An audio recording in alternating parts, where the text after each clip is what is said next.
Hello and welcome. We made it back to Revenge of the Gith, the finale of season 4. Not the Hello. series finale, just the season finale. We'll see you again in the fall when we're done. But until then, this is us. Last time this summer that you're gonna see us together playing some D&Ds. But without further ado, let's go around the table. Introduce yourselves, your characters, that weird thing the GM likes to make us answer. Go ahead, Robert. Take us away. Hey, that's me. I'm the Rob B. Rolling, in fact, and I'll be your GM this evening. And my question tonight is, are you ready?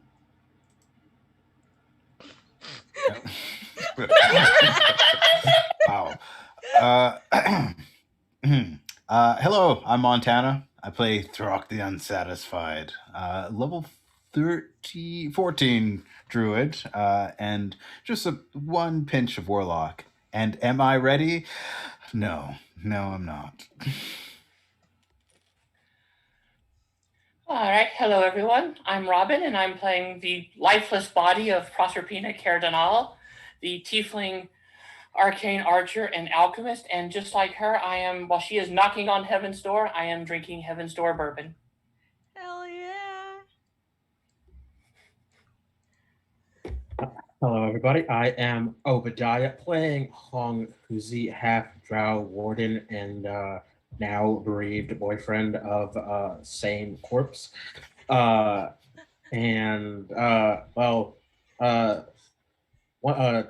Wasn't ready. Now I might as well be, because I can't just like let her float away with that. That's not cool. I mean, here's the plus side, actually. Because your friend blinded you, you don't see your partner die. Oh, you know what? I have not considered that possibility. Yeah. How congrats. long does it last again? Like, can we just make it lasts up to, I believe, a minute, unless you succeed your save at the end of your turns. Sunbeam is a good spell. Anyway. Yes. Hi, I am Ember. I'm playing Alexander Bogmar today, the paladin with also a little splash of warlock. And currently not able to move because paralyzing touch. And as far as if I'm ready, we'll figure that out. I think I am. Yeah. Hey y'all, sup? I'm Val. This is my channel.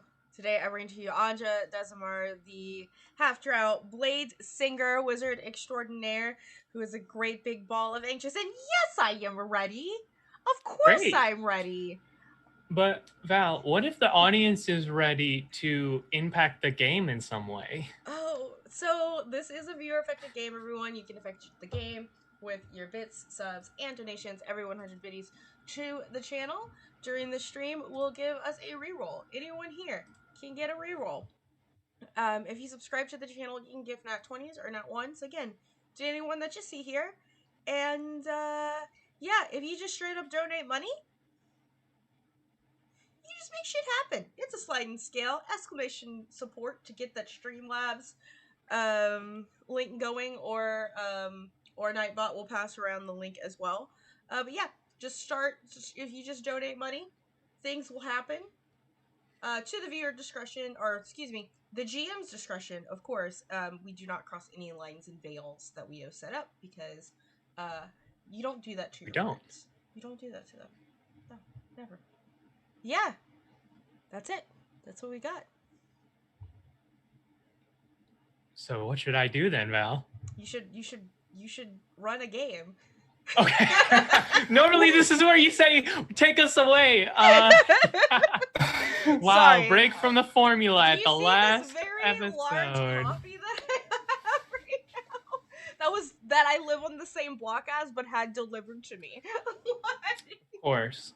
Well, on this season finale, and in this season of Revenge of the Gith, the party has been mostly traipsing around the Underdark of Aureal.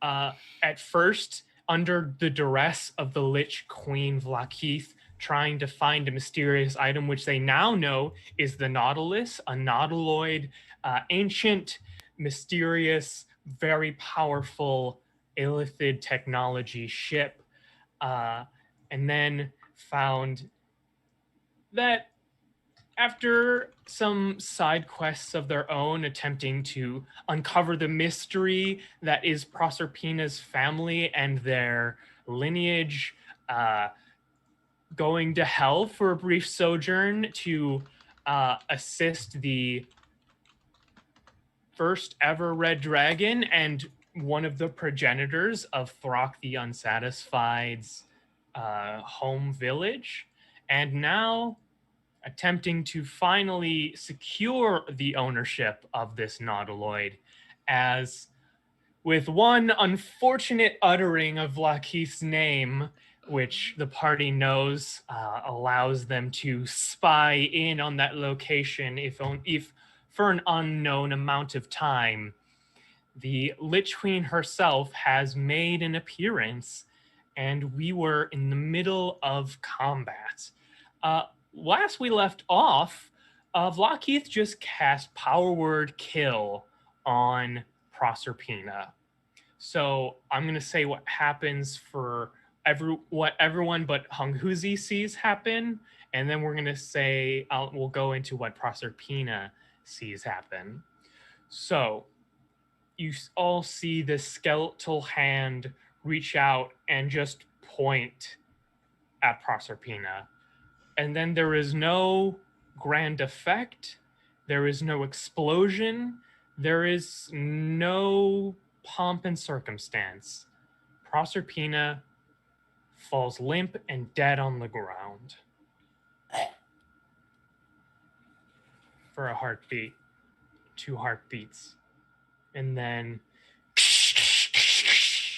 a amulet gifted to Proserpina by Lowry, the now friend and ally of the party, shatters in a massive ringing, glowing with light.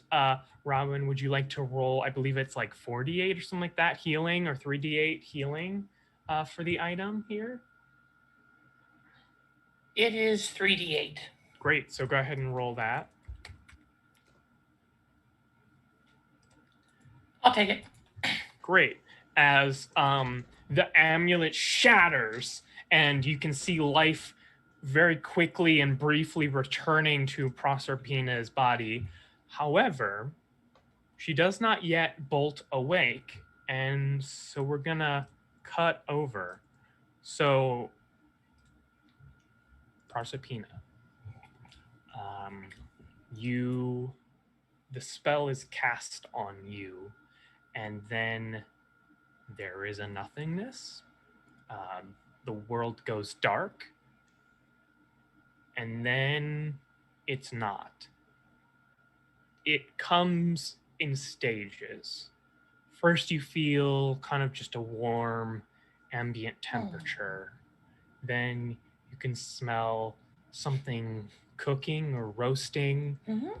You then hear crackling of fire and sounds like potentially the distant sounds of like labor or people working, like stone scraping on stone, the sound of like picks or maybe smithing. And then your tongue, there's this acrid taste in the air until finally your vision kicks in and you see yourself sitting in a place you've never seen before. You see a room built for something that would probably have to be at least 15 feet tall for the proportions to make sense, with a massive fireplace, but there's not flames. You can see essentially basically a small avalanche of lava, like a small waterfall of lava instead of a fire in this fireplace kind of pouring down. And you are seated in a actually very comfortable chair, but standing in front of you, regarding you with much interest, is a 15-foot tall figure that you've seen only once ever before. Red, mottled, and very much looks like a hide and not skin. Massive horns, as like if someone took what you had grown and twisted it beyond reason. And you can see holding a goblet with who knows what inside of it. Well,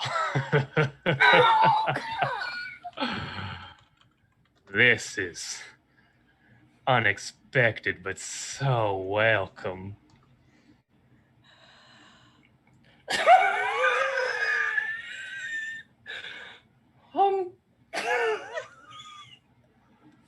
I think she needs a minute.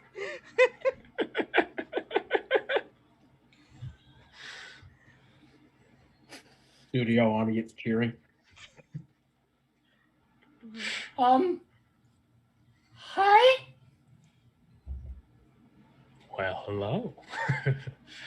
I've been trying to keep an eye on you ever since you stepped out of your shadow, and kind of like flicks one of his fingers, and you can see your friend, the imp, step out from invisibility. The whole memory thing made you a little useless, didn't it? And just, you see them just disappear as if they no longer exist. Oh no, poor Geraldine was so nice. Well, maybe they'll work their way back up to being an imp. I can't tell you how excited I've been to finally speak to you. My my first ever biological child. I mean, Wait, what? Wait, what? Wait, what? I know you've been That's not what I was led to told. believe. Oh, I know it ain't.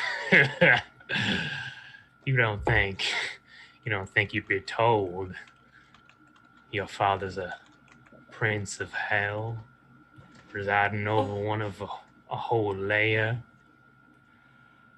I mean, you look at what I look like, you kind of think it would sort of be believable.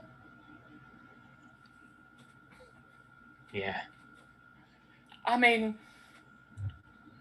I don't know a whole lot about all this stuff, but I did learn that is one way it happens, and, oh wow. Oh, this changes a whole, wow. I agree. I'm real confused.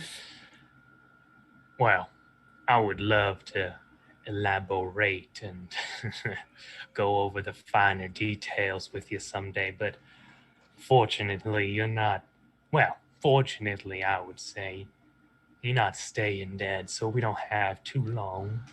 But now that our certain contract has been fulfilled, we can have a much closer relationship. I can try and make up for some of that absentee fathering I've been doing. And he strides over as he does, like, just starts to scale down to a, more reasonable 7-foot tall figure. Much taller and more imposing than a normal person, but not a Goliath, not a towering behemoth of the devil. And will kind of 100% does the like turn around and sits on the chair backwards near you. Proserpina, I think we should get together in person real soon. But until then, take this as a token of what may be to come and what I can do for you now that some of the unpleasantness is gone. And really quickly put something in your hand, and you are gone. Hi, Dad. And we are going to jump back in. So, Proserpina, you will wake up at the start of your turn. But for now, Alrighty. we just finished Vlakith's go. Honghuzi, you're blind. You hear that's like normal. you hear a shattering sound, and the sound of Vlakith casting another spell. What do you want to do? I feel like that seems like something important perhaps happened possibly. Maybe I can shake off this horrible spell perhaps and see what happened. I believe it's a Constitution saving throw. Probably not. Yeah, does that beat your DC, Throck? I'm guessing no. Really don't think so. This is an aesthetic right here. Yeah, I mean, you still have like action and movement. This is just for free at the end of your turn. I will say if you can think of a way that you can like use your turn to try and like get rid of it, I will allow you to basically use your turn to try and make another save or something. Or you could, I mean, you could always try and do some disadvantage blind fire shots or something. But well, as a matter of fact, yeah, I have been in the same place, and Lockheed has been casting spells a lot. Sure. I'm not confident I can hit her, but I've got a decent idea of where she is, perhaps, and hasted actions to go. So might as well take a few disadvantaged shots. All right. That was the wrong, absolutely incorrect. There we go. Okay. So neither a 13 nor an 18 will hit, unfortunately. But that's not bad enough that we have to worry about hitting your paralyzed companion currently. So that's good news for you. And I'm also going to use my hasted action to cast the spell in this armor and go ethereal. Yeah, I'll allow it. Yep. And awesome. I'm gonna budge along a little bit. Yeah. So you don't see what the ethereal plane looks like right now, but you are in it. Yes. All right. I don't feel like I'm stepping any horrible tears. Probably. Not done yet. It's fine. At the end of your turn, legendary action is going to activate a magic item in her possession, and you see a kind of a spectral suit of armor kind of flashes around Vlakith for just a second. Alhoon, who doesn't have a lot of great options, is gonna just... No, that's a fear-based effect. Honestly, yeah, they're super injured. They're gonna cast Globe of Invulnerability on themselves. Like they're at low hit points. That's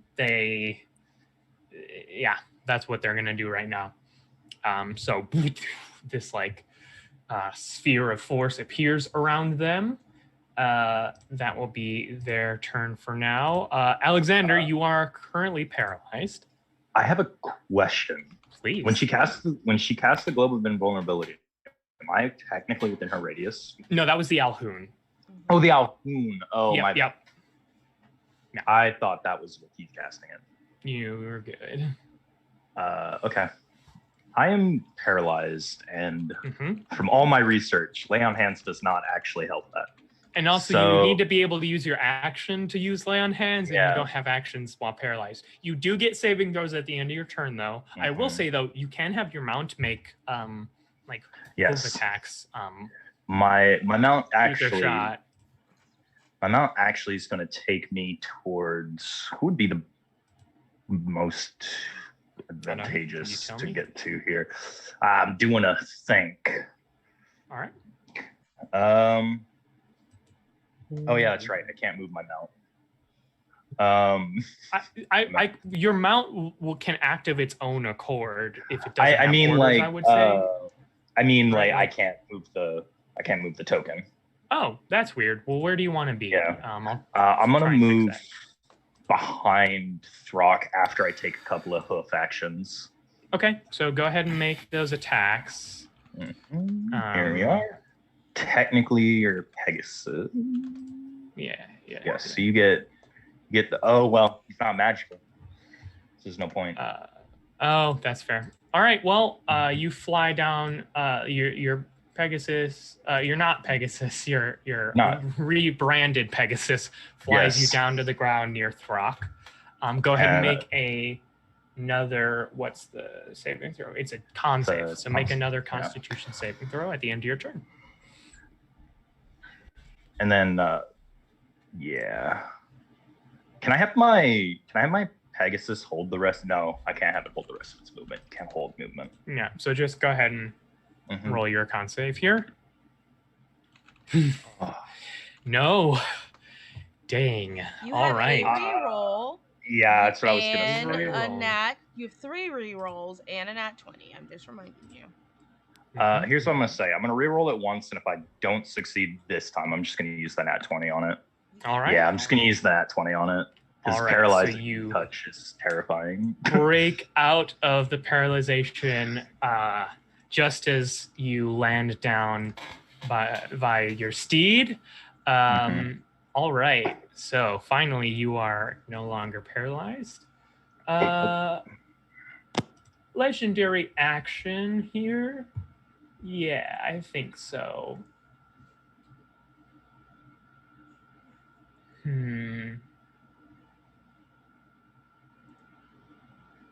With what she can still do.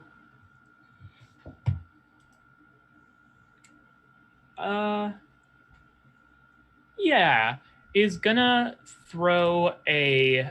Ooh, actually, what's the range of? I don't think it actually has the range for that. Oops. What? My apologies, everyone. Oh, yes, it does. All right, I need a intelligence saving throw from Anja. Okay. As they're gonna try and throw enemies abound on you. Okie dokie. Int save, right? I gotta get my Int save, yeah. shit up here. 1 second. Oh, I have everything under control. No, I don't have a character sheet. Oh. Here we go. All right. Not the +3, but a 26 is still more than enough. As you briefly, the lines between your allies and enemies start to blur, but you shake the effect off. It is now going to be your turn, Anja. My arcane hand is going to attempt to grapple her. Okay, so go ahead and make its strength check, essentially, and I will make a 15. She is currently grappled by the arcane hand. Cool, and I will use the my bonus action to crush it. Well, so the bonus action is to tell it to grapple. Okay. It doesn't do anything unless you bonus action have it do a thing. Okay, so just 1 second. I'm just grasping hand. You're good. I technically have advantage on the check, by the way, because she's medium, but it's fine. Yeah, I mean, got a 10. Yeah. So. While the grasping. Okay. Okay, yeah. So that's a bonus action. I'm going to. Exactly. Use my action to. I have so many windows. Right, Alex is good. I'm gonna use my action to dash. Okay. Yep, to around the house. So I got 40 with my. That puts me about right here. Okay. I mean, that's I believe in your normal movement range. That's like that's 80. I can go. Oh, never mind. Okay, yeah, there you go I'm then. dashing. Okay, great. Yeah. So you dash, get some cover. Amazing. Awesome. Throck. Oh, you're muted. Do I still have enemies bound on me? No, that has been Okay. knocked off due to concentration, an impossible concentration save due to a natural 20 from your paladin companion. Awesome. Then I'll need a Constitution saving throw from her. Yes. As Do undead have disadvantage on this? They have, I believe, either disadvantage or advantage. One of the two. Disadvantage. It's gonna be disadvantage. What's your spell save DC nowadays? 16. Okay, that is just barely a fail. Ooh. I'm gonna do second legendary resistance though. Okay. Not gonna be blinded right now. So that's gonna be 14 points of radiant damage. You fire that and you see this blast of concentrated sunlight seems to crack into this like kind of spectral armor of force, but does not crack through it. And so like, you know, Vlakeith takes no actual damage. Anything else for you, Throck? No, he's just gonna stand there. You got it. Proserpina, you finally awake from death. Your bow is like to the side of you where you dropped it, but in your right hand, you see a deck of cards.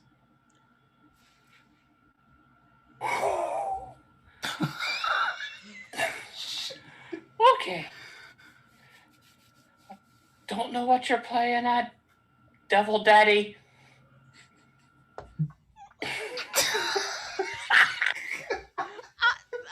Stuff just went up into my sinuses. Oh. Help me, Devil Daddy. Help me, Devil Daddy. Anyway, first things first, bonus action. Of course. I'm going to use, for my bonus action, Second Wind. Seems like a great call. I love it.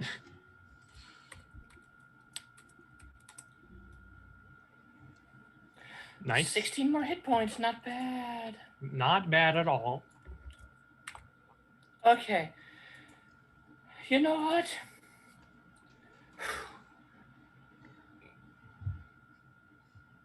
God. Fuck, I'm gonna do it. This is tempting. He gave me this deck. He said this was gonna help me. I'm gonna pull from the deck. One card? One card. All right. Do you have like a deck of cards or a randomizer, or do you want me to? You can do it because I don't have anything with me. I mean, I have a tarot deck, but that's 78 cards. Yeah. Here, I'm gonna just draw a card.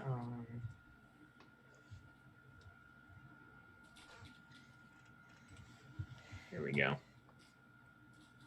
Draw cards. All right. The first card is the 2 of diamonds. Let's find out what that means, because I have no idea. That is Comet. That sounds fun. If if you single-handedly defeat the next hostile monster or group of monsters you encounter, you will go up a level. This encounter, I say, well, not this encounter, but the next encounter that you get into. If you single-handedly defeat it, you will go up a level that the party will not also get. So you pull this card, and you see the casing of it. It's actually a fairly simple like leather box. There's a lot of kind of faded carvings and looks like maybe at some point there was like filigree, but it's like worn away. As you pull out this kind of tattered card, you see a comet fly out, a small little comet fly out of it and slam into your chest, and you just you get a sense of like independence and take and doing things yourself in a way that maybe, I don't know, Proserpina isn't used to. It's not a compulsion, but you just feel this kind of, you think it would work. You think if you could make it work, it would work well for you. Great. So that's that. All right. So that is Proserpina's go. And your turn is going, the wonderful Archlich here is going to throw. Yeah, you've done some nice lining up. Why doesn't everyone in the little line of Throck and Alexander make a dex save as they cast Lightning Bolt, since you lined up nice and pretty for me? Does the hand make a dex save? No, I don't think it can be damaged, or if it can. It has the exact same amount of points as I do. Yeah. Oh, that's right. So yeah, I suppose so. Go ahead. If it has a dex. I need to check something really fast, and then I'll make that. I'll make my dex save, but I'm trying to remember if my dude gets a dex save or not, or like if my Nightman or my steed has the thing or not. What thing or not? Greater. Your bonus? No, greater fine steed. I don't remember. I think that's only mounted combat. Never mind. Yeah. So just make your save for the mount as well. 13 will not save. 17 will not save. 4 will not save. And then what you got? Although, actually, because you are next to Alexander, that's a 22 Throck because of Paladin. So you do save. Oh. Yes. Sweet. Something I haven't had to deal with in a long time, and that is success for your mount. So failures, the ones who failed take 29 lightning damage, and then everyone else takes 14. As a massive lightning bolt flies out and strikes you. All right, and that, wow, brings us right back to her. That's so fun. How big is that? Oh yeah, easy. Let me just see. Can I? No. Oh wait, I think I can actually.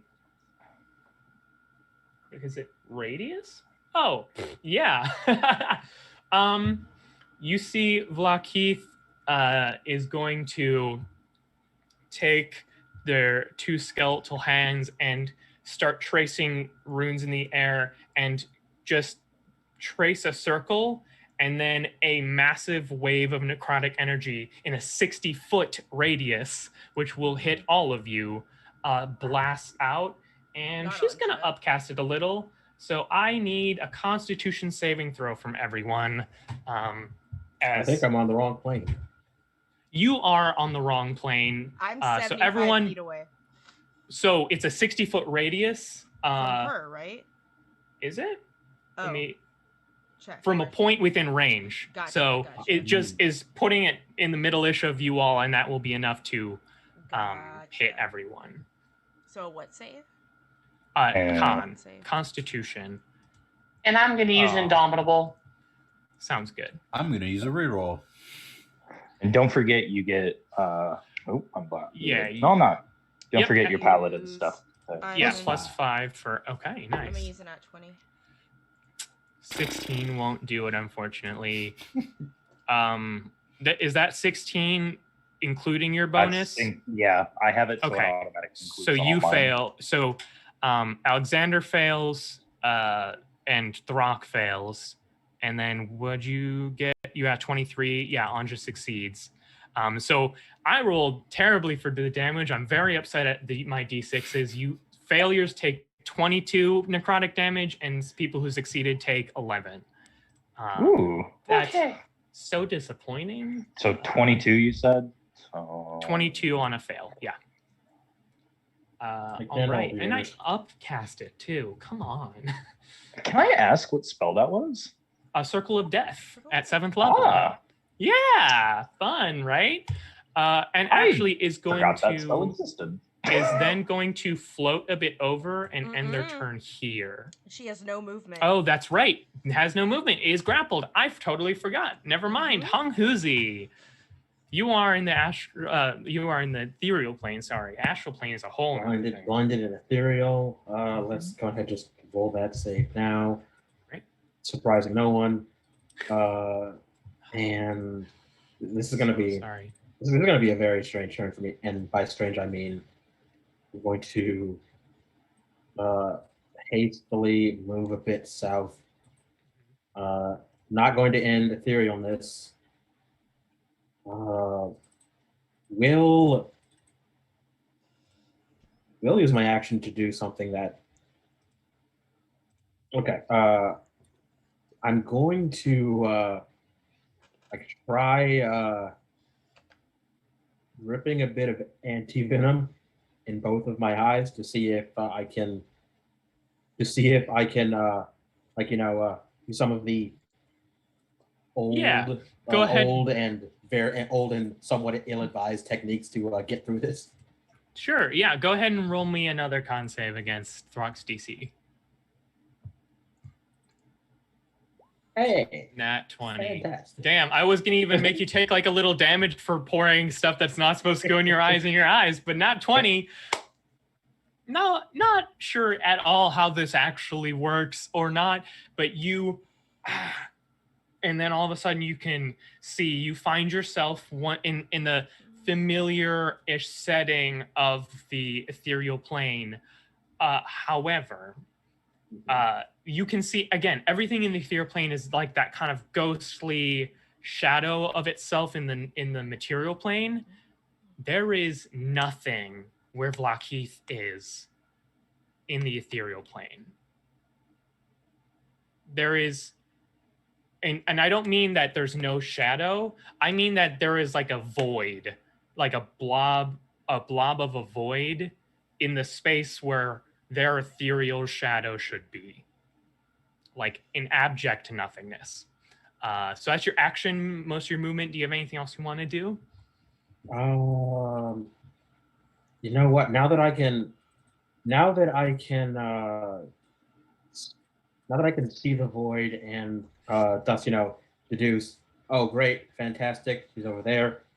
This is my last round of hastedness, so I've got one more action. Going to use it to dash, and so that I can get. See, that's 50, 55. I should be able to get most of the way well, if I go straight up, I can get like halfway to even with her while still staying ethereal, because vertical movement does cost them. Yep, sounds good. All right, so you move and ethereally. Then tell me how the since my next move would be round 6. That's when the haste potion wears off. As in, like, this was the last round of it, right? Right. So you're going to be, it's just like the normal haste spell. You're going to be stunned for the next turn. Yep. So the Alhoun is going to drift upwards in their bubble of safety. Alexander. I will point out they are drifting towards the Nautilus.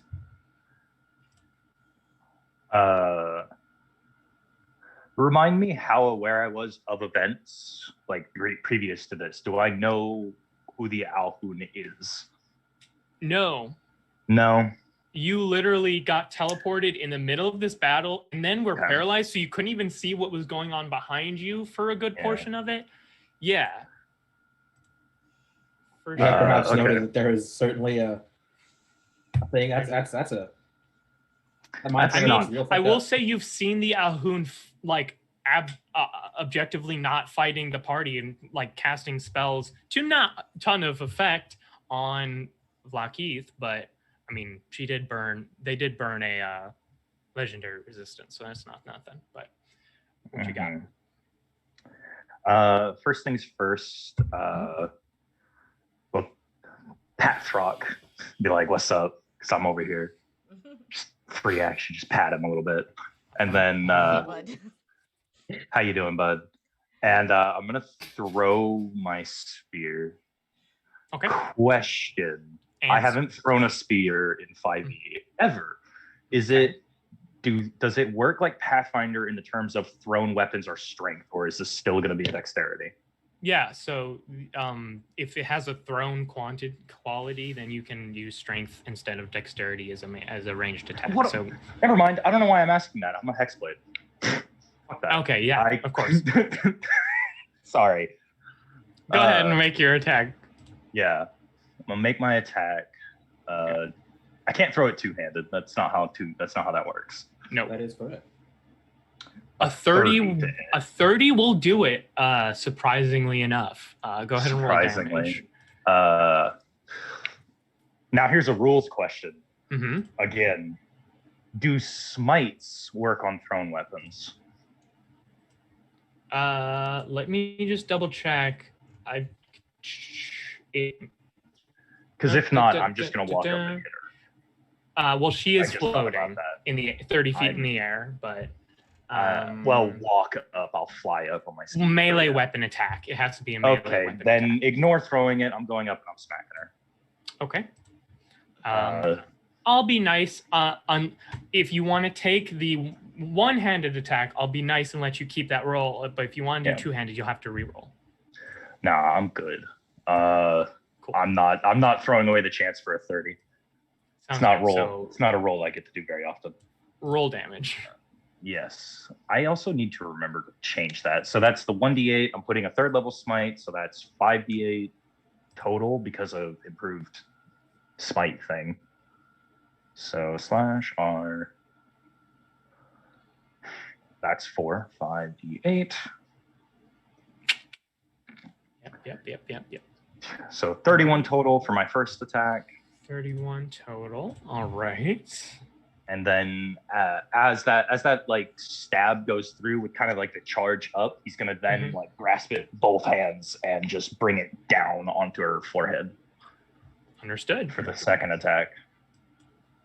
Oh, I totally forgot bonus action for Hexblade's Curse, but because I forgot it, I'm just gonna leave it at that. Yeah. But can I say I do it before the second attack, at least? I forgot. Sure.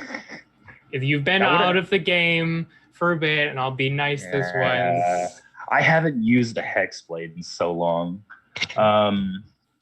Okay, but yeah. It's just 5 extra damage. But that's my last third level spell slot. So we're going down to second. I thought it would be. Go ahead. Paladin privilege is only so luxurious. Mm-hmm. Roll 5d8. Okay. Plus 5. Why let me press 5? There we go. 27 more damage. The plus 5's from Hexblade's Curse for proficiency bonus. Okay. So first of all, no, because that's 2 for first level, 1 extra for second level, and then 1 bonus for undead. I'll use the third. Never mind. There's a lot going on. Yeah. You're good. Wait. It's all. Yes. Am I doing my counting wrong? No. Have I not? Because you just said that and it reminded me that undeads have that. Did I remember that? You rolled 5, which is correct because it's 3. Yeah. It's 2, 48, second level, third level, 48. and then undead. Yeah, 48, 5d8. Well, that's not adding my extra d8 from just being high enough level that I get an extra d8 on my attacks now. Right, understood. Okay, so I'm gonna roll me 2 more d8. 2 more d8. God, paladins roll too much. Stop complaining and don't die. All right. So first thing that happens is you slam through this armor that has been the kind of like You break their no more temporary hit points. Nuh-uh. No temporary hit points for you. However, as that happens, Oh, is this the ice one? no, No. it is not. However, as this happens, there is a reverb effect. I need everyone within 30 feet in the same plane to make a Constitution saving throw.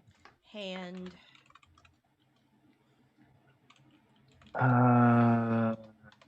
Sure. Does it have any sort of con stuff? So it's just a 13. I think so. Mm-hmm.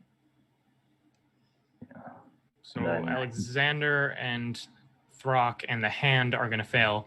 As you break the shield with your second strike, Proserpina, you take 19 damage, and you two both take the 39 damage that she just took. And I'm unconscious. As force damage. Oh, she's unconscious. Yep. Now Proserpina It didn't is. have that much Proserpina is health. unconscious. 30, so it's 18 plus minus 9 is 9. Oh. So I still have the movement because I have 90 feet. yes. Right. Also, It how didn't many hit points does your steed have? Because it needs to make a save as well. It did. It failed. Okay, so it takes 39 damage. Yeah. Just as a note. So But yes, you still have movement. Yes. 22 and then 39. It's close, 51. So it goes down to 8 HP. Okay, cool. As that happens, me Mm-hmm. and the steed are going to. My steed still has its action, so I'm gonna have him carry me down to Proserpina. Okay. And then, rule this as you will, but I'd like to attempt to pick her up with the steed, like grab her by her Yeah, tunic. I mean, you don't have anything to like heal or do anything, but I will say yes, No. you may, as an action, like fly down and grab Proserpina Okay, for I need sure. to check. They ruler. just won't get anything from it yet. Yeah. So sorry, I'm just checking ruler. How high up was she? 30. You're 30. good. Pegasi can fly like 90 feet. You're totally Yeah. good. I'm just looking to see how much more feet of movement I have. Because if I go here, that's 25 to her, 25 to Proserpina, plus the 30 feet up. So before you do that, though, before you finish your Mhm. calculations, you will take a good old-fashioned 16 cold damage, and I do need a Constitution save as paralyzing touch attack of opportunity happens. Don't bother. Alexander is unconscious on the steed when that happens. Actually, do make the con save because I need to know if you're paralyzed, paralyzed unconscious or just unconscious. True. Real quick. No. All right, you are definitely not. Amazing. I am gonna take the last 15 feet of movement to drag me and Proserpina to this square. Yeah, great. I will definitely allow that, like right here, kind of thing. Yeah. Kind of away and out. Great. So that's that. Anja, it's your go. Okay. Jesus Christ. A lot has happened. I will since say, went behind this Vlakeith house. is looking rough. Yeah, she's y'all have done looking a rough. lot of Alright, damage. Cool. Yeah. I'm going to use my bonus action to squeeze her. Okay. So does that It's- just do damage? How Yeah, does it work? it's 2d6 plus my my spellcasting ability. Great. Go ahead. Mm-hmm. Wow, that was in Twitch chat, not in Roll20 chat, but I did that. Oof. Listen, y'all. It's so 11. Wow. Oof. All right. 11 force. Mhm. She's still up, right? Yeah. Guess who doesn't? I have one attack spell, and don't think it's a good idea to use it. Let me see where everyone is at. Well, just because it's one of those ones where it's like if there's a radius and if all my friends are there, they all have to make those saves. I mean, you can always, put her as like the end point and just do it all I pass. could. How high is the cavern? It's huge. You're in the Myconid Forest. It's like massive. Yeah, I'm not gonna do it just yet because people come after me. But just gonna kind of. Y'all are 90 feet away. I do not have. And then I'm gonna use my action to take a potion. Okay. And pause and just do a little bit more movement to. She can't move. So 1 second. Yes. She's right here. Where is she? She's right here. Yes. Yeah. I'm gonna just be right there. What's up? Awesome. And take my potion. Right. You got it. Throck, your go. Okay. So Throck needs to make some concentration saves. Yes. Yeah. So it's just one. But it's gonna be DC 19. Okay, cool. I have advantage, so. Yep. And you're a rock monster. Yeah, you're good. Oh, rock on. Yeah. No. That was an accident. Cool. I'm gonna. Throck is gonna move over here, get up nice and close, and then he's gonna unleash another sunbeam. You got it. Disadvantage. Unfortunately, with a natural 15 with their con, will not be blinded, but will take half damage. Okay. Where is it? Right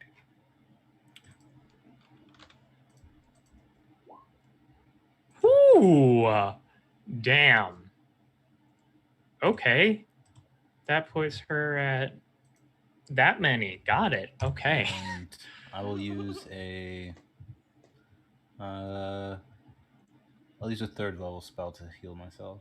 You got it. Go ahead and roll that. And then while you do so, Proserpina, can I get a death saving throw from you? I suppose so. Nope. That Does she is get a paladin one bonus? failure. No. No, they don't work for death saves. It's just you're down. Yeah, Like I'm fucking unconscious. You're down, and also this is like just like death. This is not like modifiable as much. I mean, I would allow using like Indomitable or some like personal abilities, but for the most part, this is just how you doing. So that's Proserpina for now. First thing is going to use a legendary action to just throw a paralyzing touch at the hand. It does it'll damage it. Yeah. So we'll take. AC is 20. They got a 21, so 8 cold damage. Okay. Just because she can, and now her turn. I think she, honestly, with 2 downed party members, 1 person not even on, like, completely gone, and just 2 more people left, I think she would stick it out, even though that's where she's at. Yeah, no, this is the play I think that she would do. Throck, I need you to make a intelligence saving throw. She casting a spell? She is. You are just outside of 60 feet. I wanted to put myself at 60 if that's not. Go ahead. I will say, so right here would get you there. Yep, gonna counter spell. All right, don't tell me what level. She will counter with a 5th level spell. Okie dokie.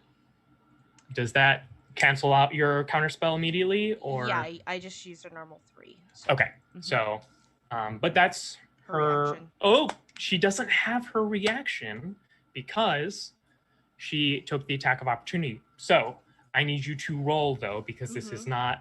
definitely higher than a 3rd level spell. What am I rolling again for counterspell? It's been a while. Just a straight intelligence check. Straight intelligence check. All right.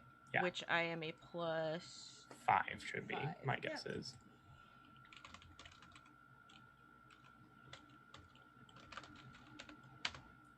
No, doesn't work. Does not work. But what does work is you see they point down at you, Throck, and you feel your mind about to enter somewhere else. You feel yourself like about to be drawn away from your friends in this fight, but you manage through force of will, and just briefly you can like feel, because your amulet of Cerberus is kind of molded into you right now. You can feel it like glow and push back a bit. So that did not go as she planned. Honghuzi, you are stunned. I will say, if you want to, you can drop out of the ethereal plane on your turn, but you are stunned, so that'll be basically your turn. As a matter of fact, if I were to drop out of the ethereal plane while stunned, I am 15 up in the air. Not only would I take damage, I would definitely land on my face. Yeah, that's very true. So I'm guessing you're not going to do that. The funniest choice by far. Totally. I'm not going to do it. This makes a lot of sense to me. Yeah, it's going to legendary action. I need I need a wisdom save from you. No, and it's an intelligence save. She's going to go for enemies abound on you again, Throck. She does like that spell, doesn't she? I mean, turning people against each other? Yeah. Oh my gosh. Yes, you. I'm going to say, there's like this like fire you feel. Go ahead. You're going to add, it's Sunbeam is like D10s, right? I believe it's D8. D8s. I don't remember. Yeah, 68. You're gonna add an extra D8 of damage to your next Sunbeam attack, if that's what you the next one you take in this fight. Yes. With that nat 20, I'm gonna say is you just like you've had enough of this. I think. Our former Alhoon friend is just floating up, trying to get up to the thing. Death saving throw from Alexander, please. Yeah. I don't know why there's a +5 on that. But it's still, a 19 is a success, so you're good there. All right. I'm also saying that Phobos is carrying me and Proserpina using the dash action to get 150 feet back towards the house. I would say it's going to be at half speed because they're dragging two people. I would like to ask you not to do that specifically because I can't run that far. Yeah, I will say that would also put them out of healing range of everyone. So and I don't have my bow in my hand. That as well. You don't? Oh no. Shit. Okay. Right. Then 40 feet. Don't move. Please don't move. Please do not move. Fine. All right. It's at the end of your call, but Anja is gonna be your go here. Okay, my hand is going to squeeze. Yep. So it's 2d6 plus 9, a total of 15 force. Okay. Yeah. Then what? And then what do I want to do? And then I'm going to... How bad is she looking? Very incredibly. Bad? Okay. Then I probably couldn't take another one of those hits. Okay. Could I use my action to do another grasp on her instead of foregoing my?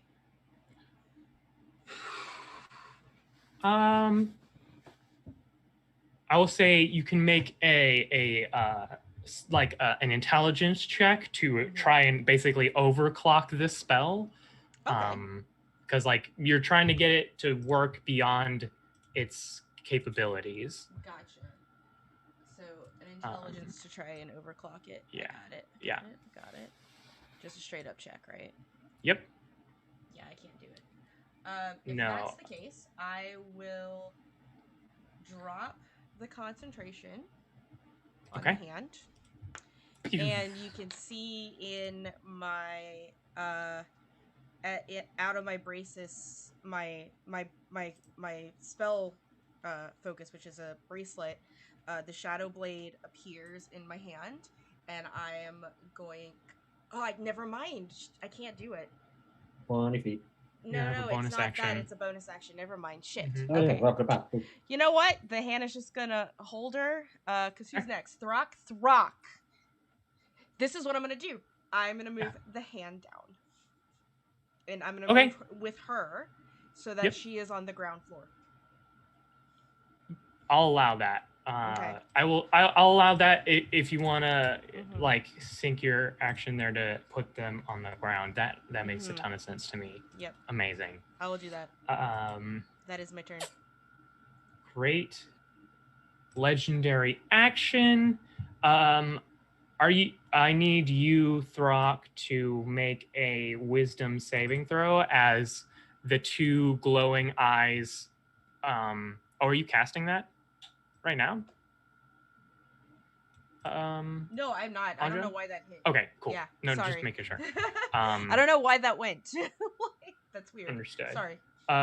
So you are currently frightened, Throck, of as the two glowing eyes at the blackness of this hood, just glare at you, and you can just you feel like you're just barely glimpsing the thousands of years this entity that has been alive, and the fact that you are inconveniencing them now.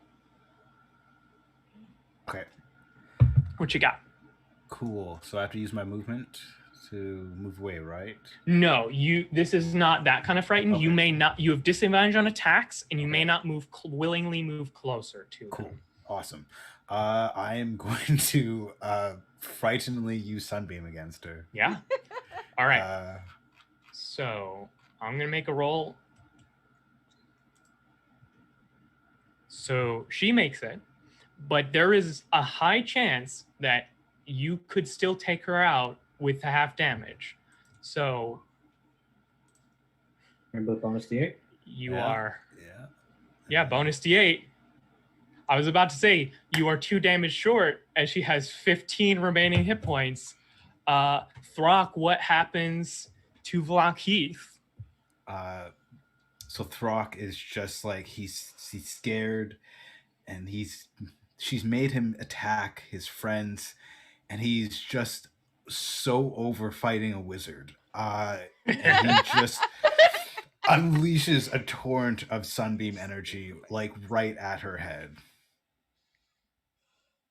Just for a moment, you all can see as this blast of sunlight flies towards this figure. Floating in the hood, you can see a skull of an individual. But it's not a Githyanki skull. It looks a lot more illithid. And then the robe and skeleton all crumple to dust. And Vlakith is gone.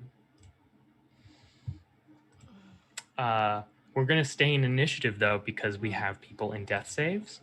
So that's Throck's turn. You can move however much you want right now, Throck. Okay. I'm actually going to drop my wild shape.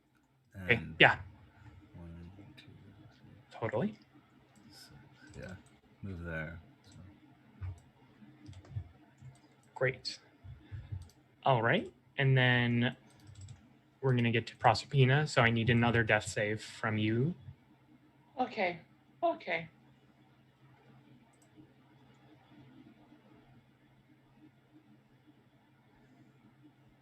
Yeah, come on, dude. Come on. Come on, Roll20. Also, we are a Roll20 spotlight stream. Thanks so much for Roll20 for all the support. That is another failure, which I believe puts you on 2 failures out of 3. Yeah, I'm aware. Understood. Hong Huzi. Drop the spell.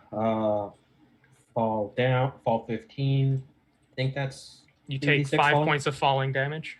Thank you. And going to do I need to roll to land on my feet, or am I fine? Yeah, go ahead and give me acrobatics. Sure. Surprising no one, a 10-point landing from Hong Yuzi. Up and over 2, and the greater healing potion, which, like a fool, I did not think to note down on my sheet. But greater healing is 6. Yes. 4. Yeah, No. 4. Superior is 8. Mm-hmm. Okay. Yep. Normal is 2d4, Mm-hmm. and then it's 4d4, and then 8d4. Yes. Okay, Yes. so yes. I think it's 44 plus 4. Correct. On Proserpina, she is in much more danger. Yes. Also, with Yes, Proserpina. yes. All right. So Proserpina, you wake up with 15 hit points. Oh, I'm so glad to see you. The Alhoun continues flying Mm-hmm. up towards their nautiloid. Levitate, I believe, lets you move up at 30 feet around. That sounds right. Mhm. So they are currently 90 feet in the air. And how high up Oh, is the change the nautiloid? altitude by up to 20 feet in either direction on your turn. Okay. So, no, they are 80 feet up. Mm-hmm. I will say it will take a matter of probably 10 minutes at least for them to this slowly go up and get to the nautiloid, but they are gaining. Okay. How far up is the nautiloid? It making me have to actually do scale. Okay, here. You know what? This is what I'll say. I'll say it is.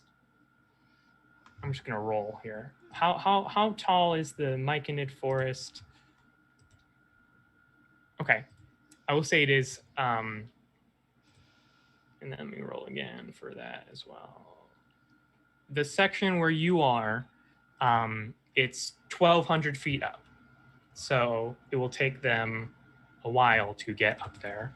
But also, it's understandably difficult to get to right now, as was kind of the plan. So it will take them like an hour to float up there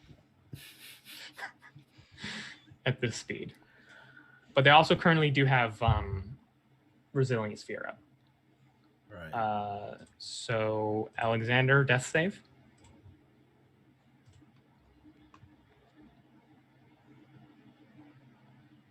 Yeah, you know. Yeah, here. If it rolls, It's got it. That's another yes. success. Mm-hmm. On I need to change that. Okay, so he is 80 above Can you- us. Right? Okay, there it is. So 80 feet above you. 80 feet above you, yes. Okay, and the nautiloid is 1,200, you said, right? Yes. Okay. 1 second.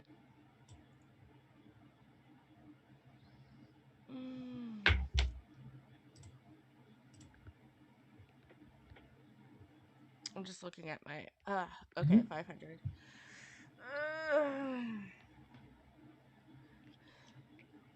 Here's what we'll say, actually, Mm-hmm. because you would have the choice. Would you all put it at dimension door range, or would you put it as high up as possible? Because if you all want to retcon to say you would have put it in dimension door range so that you could dimension door to it, that's fine. But also, of course, anyone else would be able to do that who can dimension door. You know what? I'm going to cast on myself. Mhm. Okay. Fly. Okay. I'm Sounds going good. to cast fly, and I am going to. I have 80 feet flight now. Technically, your fly speed and your walking speed are 2 different speeds. So I'm going to run beneath him and then Yeah. fly well, as close as I can beneath him. So a good 40, which is about here, and then to meet him up there for my movements and my action. Well, my action to fly 80 feet. So, because I'm going to dash fly. Yeah. Okay. Up So you there. spend your turn Yes. casting fly, getting up there. All right. Yes, and my arcane hand, I will drop concentration on you. Oh, well, it drops because fly's concentration. Oh, that's right. That's right. Mm-hmm. Yeah. So Throck. Who's hurt? Hong Huzi. Somebody's dying. Yeah. Okay, cool. I am going to cast Mass Cure Wounds. Great. You can get the whole party with that, I believe, because I believe it's 5 individuals. 60 So- feet. Let's see here. It is. 30 feet. Sphere. 6 creatures. Yeah. So you can get the whole party, including the horse. So. I mean, I haven't taken any damage as Throck, so. But then I'm gonna move up. 1, 2, 3, 4, 5, 6, and get over to the group. Great. All right. So you do that. Go ahead and roll. Okay. So everyone, you get 14 hit points. So we're going to be able to kind of scale back being an initiative here as seeing what you're doing, Anja. Just want to talk. What are you talking? I just want to come talk. I'm next to you. Yeah. Yeah. The Illithid will telepathically first. Why do you fly this way? I can't let you have it. Ah. All right. Well, then we're staying in initiative. So I can't let you have it. is going to drop. Yes. Rob, I just realized I wasn't unconscious. Hexblade's cursed. It heals me. When the cursed target dies, I regain Okay. 2. I regained 7, so I'm actually at 21 right now. Okay. Sure. But you're there. You're there now. Yeah. Sounds good. All right. Can't let you have it. Yeah, you actually have a brain, so you might. Yeah, they're going to drop their globe, and I need you to make a wisdom save. Mm-hmm. I am proficient in wisdom saves. Is he casting a spell? Yes. I will counterspell him. It was going to counter spell at 3rd level. Your counter spell. I did not counterspell at 3rd level. I counterspelled at 4th. All right.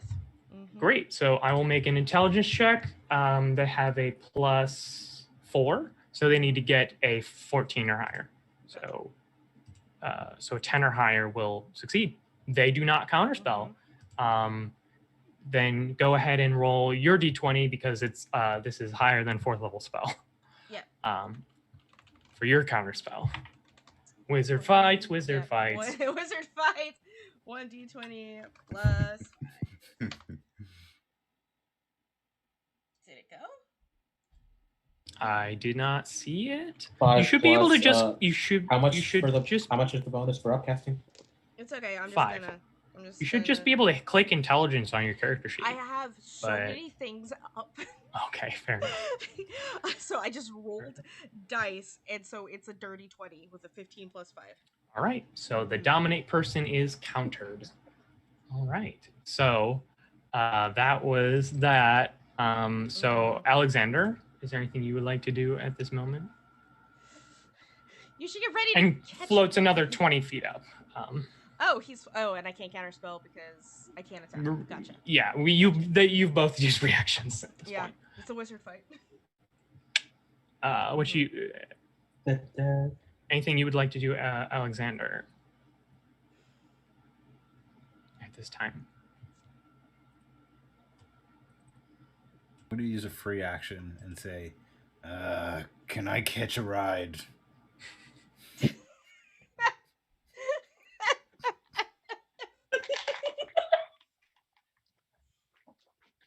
Valid question. I'm out on my way.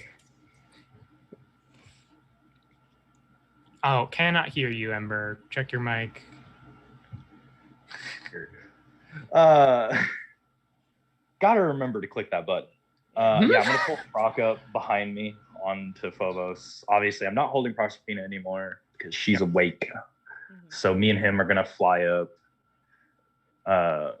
90 feet and to level with him, and then move whatever like distance I can forward towards him with and by dashing as well. We're gonna get to with a 90-foot fly speed. I will say it will be Phobos's full turn because also you need to spend movement to mount and then mount another person. But I'll say you can get up in line with this.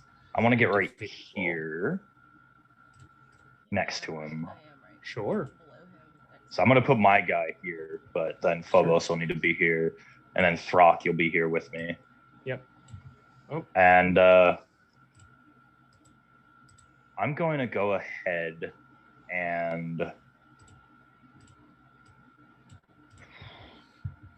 he's undead, huh? So it's an Alhoun. It's a basically illithid lich. I was making sure. Illichthid. Yeah. Illichthid. I'm going to use my bonus action to cast Spiritual Weapon at 2nd level. Okay, that'll hit. Go ahead and roll damage.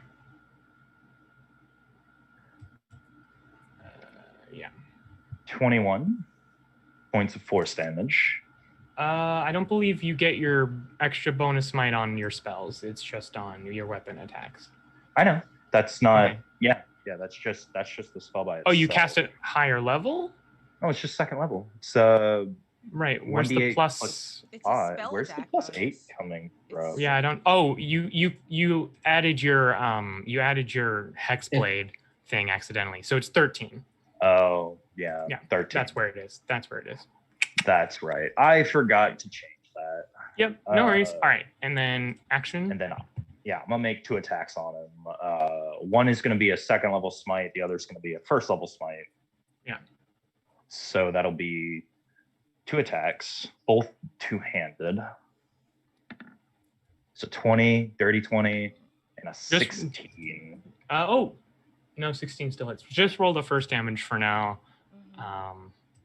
Okay, so that's going to be plus 4d8?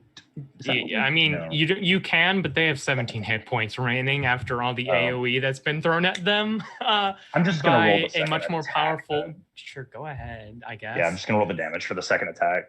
I mean, you don't. 2d8. It doesn't even connect because as you stab through and the spear alights with radiant energy, the Alhoun, much similar but in a different way to. I will say the Alhoun seems to basically just crumple into their skull, and then the skull just disintegrates and falls away. And there is a strange stillness. I didn't realize he had so little HP. Yeah. He's taking some hits. Yeah. Took some punishment from the stronger lich. Yeah. God, I'm gonna pee. All right. I'm gonna play party medic real fast. Thing over. The main. I'm gonna go pick up my bow. Sounds good. I'm gonna fly down to Proserpina and I'm gonna spend 35 lay on hands, give her 35 HP. And then I'll put the other 30 into myself for now. So you have 35 more HP, Proserpina. Hard. Cool. And then I'm gonna give Hongkuzi a big ol' hug and just, oh, we got stuff to talk about when it's settled down. Yeah. Is that a? How long do you have? When did you get a deck of cards? So my real daddy gave this to me during the fight. I kind of died. Went back What? to hell. Again, when we're safe, all I'm gonna say is this: Mother can't say nothing about us being together now at all. She has no room to talk. Okay. Like It's this a seems long like story. very, very deeply confused, as is perhaps usual. Well, so am I, but still. And speaking of that, Al Hoons, did he leave anything behind outside of his? You can go check the ashes. Yeah. Let's do that. He definitely remembers hearing about a thing that they were looking for. You don't need to check. It's not hidden. You find firstly a necklace, like an amulet, but on the inside of the band are kind of like little spike tendril like shapes. And you also find, to you, it doesn't look like anything logical. The best way I can probably describe it is like a piece of computer equipment, but make it illithid. So basically, it's like an iPad-sized piece of organic magical equipment that you can recognize as similar to everything on the Nautiloid. So I'm gonna kind of carefully nudge the biopod by iPod. The thing. I'm gonna like nudge that away from the necklace, and then not gonna pick that necklace up. Just going to like step back a little bit, and I'm just gonna try and like shoot it, destroy it. Okay. Go ahead and just make a shot. Sure. Yep, I do. Actually, as you level your gun at the amulet, wait, that can be of use. We can make an arrangement.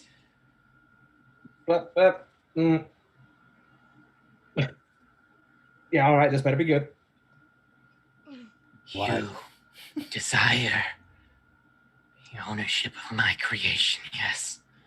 Mm-hmm. If you do not destroy me and provide me a body, you will know every crevice and device within my creation, some of which you will not find without my aid. It doesn't matter if we just destroy it. This is just only Hongkuzi can hear it, unfortunately. This is telepathy. Okay. Hongkuzi, what are you doing? What? Oh shit! Give me a second. Rock gets off the nightmare. Yeah. Walks over. Like you see, like Hongkuzi, like his eyes seem like a little bit crossed because he is trying to not think speak and also real speak at the same time. He's begging for it. He's begging for his life. See if I can extort him a little bit. Like, I don't know. Figure he might have something useful. Yeah. He's evil. And he's being extorted. I mean, like, worst comes to worst, I could just shoot him. It'll be fine. I am self-serving. My people need to feed on the less psionically gifted to survive, and this form I take for insurance of survival needs a host. There you go. Does that make me evil? Hey, we all make choices, yeah? Yeah. And because I assume Anja is still like kind of floating up. Yeah, Anja. I figured floating didn't come in. Yeah, Anja is. Yeah, she's has like that moment of like breathing out of relief and like slowly falling down, floating down kind of moment. I see the symbol you bear. Is that not considered by most evil? Is she not considered usually evil? Hey. I get what you're doing. Listen, like I'm sure we've both done things we don't want to admit to. You don't have to convince me here. What you're, this may or may not be a transaction, and you've got to buy your way up here. I've got some people very interested in acquiring this thing, and as I understand it, they don't need you. So what do you have? Why should I persuade them to overlook you? They could certainly get my finest creation to move and transport them, defend itself.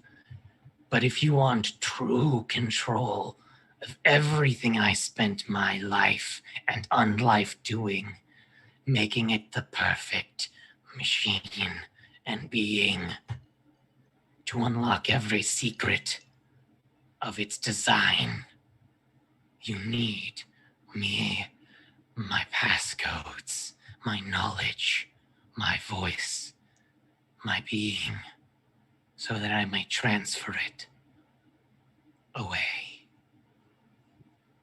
Can I make an insight check to see if Hong Kuzi believes that? Well, Yeah. To see if Hong Kuzi is convinced by that, rather. Yeah, make an insight check for sure. And 23.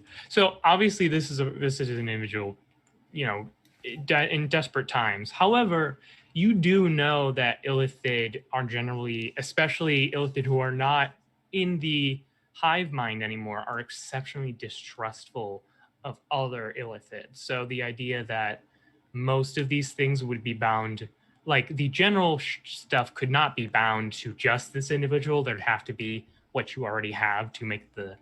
But the idea of a Illithid binding all of the more powerful abilities of a vessel to just themselves fits completely in line. Whether this is a bluff, it's hard to tell, but that does seem like an inline thing as far as you know about Illithids.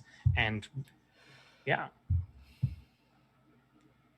And with that, Hong is like gonna, like he's basically gonna like just lower his weapon, like lower the weapon, look up to Anja. Hey, he has made a surprisingly compelling case that need him living to finish unlocking this thing. Why do we need to unlock it when we can just destroy it? You would destroy my opus? Why? In Anja's head. Because people are always going to come after it. Yes. She'll come back for it. It's the last of its kind. All things you would be closing so many doors. I assume Hong Uzi didn't hear him like going like that. Why would you? So he was gonna like kind of frown up and go like, aren't we gonna see if we can't get this pawned off to valued friends?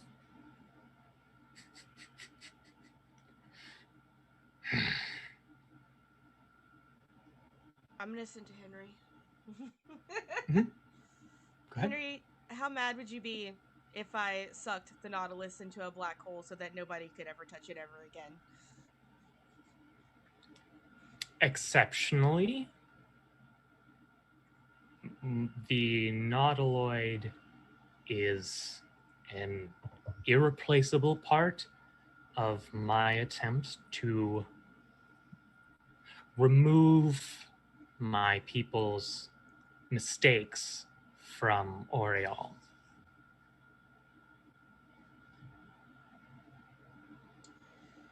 Finishing off the last sending. Well, the Elhoon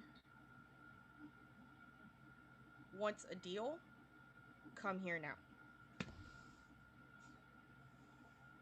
I have 3 words. Fast as can. Gotcha. Because as a reminder, unlike some of your other companions, they only have teleportation circles. They're not able to teleport, so it could be a couple of days before Henry is able to get there. And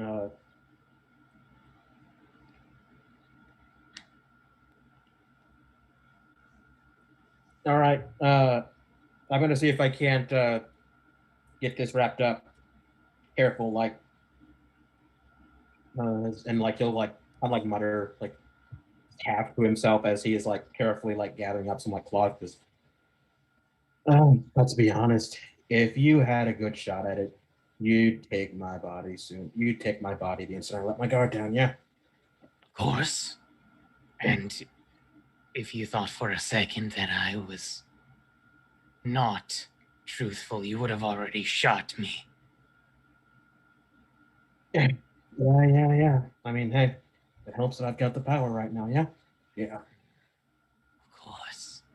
Yeah, and I'll like he'll like tie him up in like something, like a bag, something, and like, carefully tie that off. And he'll keep that on his person. Not gonna wear it. Not gonna wear it.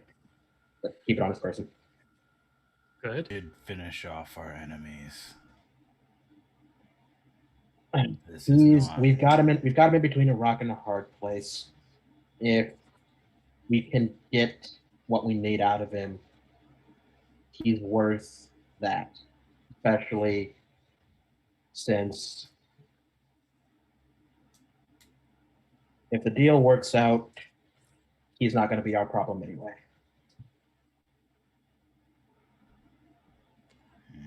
We have too many problems. So He won't be one. He won't be one. He won't be one.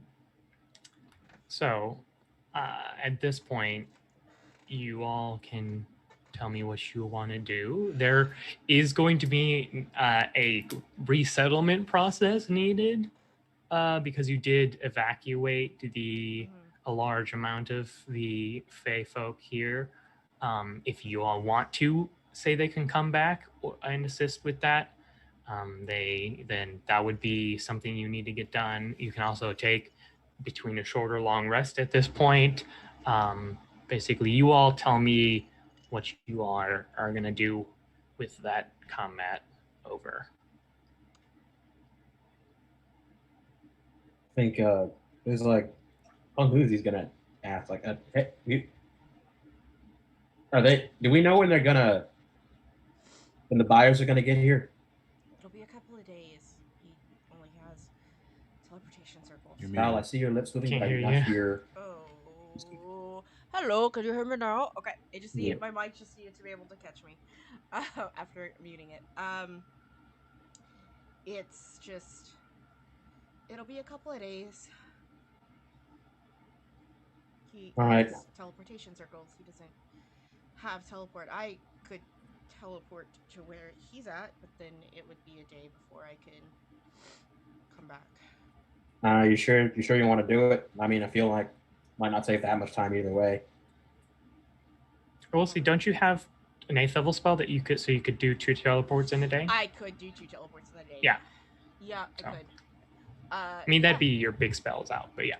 Yeah, I'd be my big spells out. Yeah, I could go get him. Do you want me to go get him? Is that something you want to do, or do you just want to wait on him? Just gonna kind a of couple like of days. take a moment and just look around at everything. It's like the sooner the better. I'm gonna do All right. another sending. Hey, where are you? I'm gonna come get you. Just teleport circled to Malja. You can find me at insert address. That will mean Cool. something to only the character in the world. Yeah, I will teleport circle. I will teleport to Malja, where he's at. Do you have those spells right now left? I have teleport. Yes, I should have. Your teleport spell on. slots. I don't know. I know. didn't use my 7th or my 8th level spell slot. All right, cool. Mhm.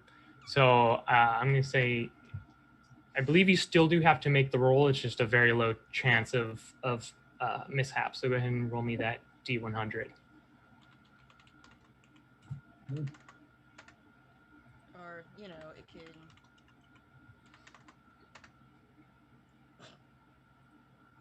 Because I don't believe you have a permanent circle in Malja.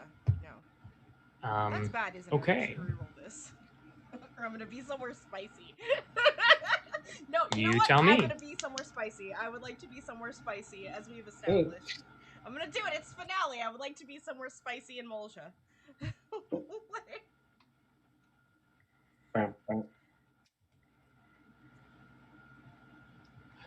So you teleport, and you. Where are you aiming for? I was just gonna go to my apartment, Mhm. and then just go to the address. Okay.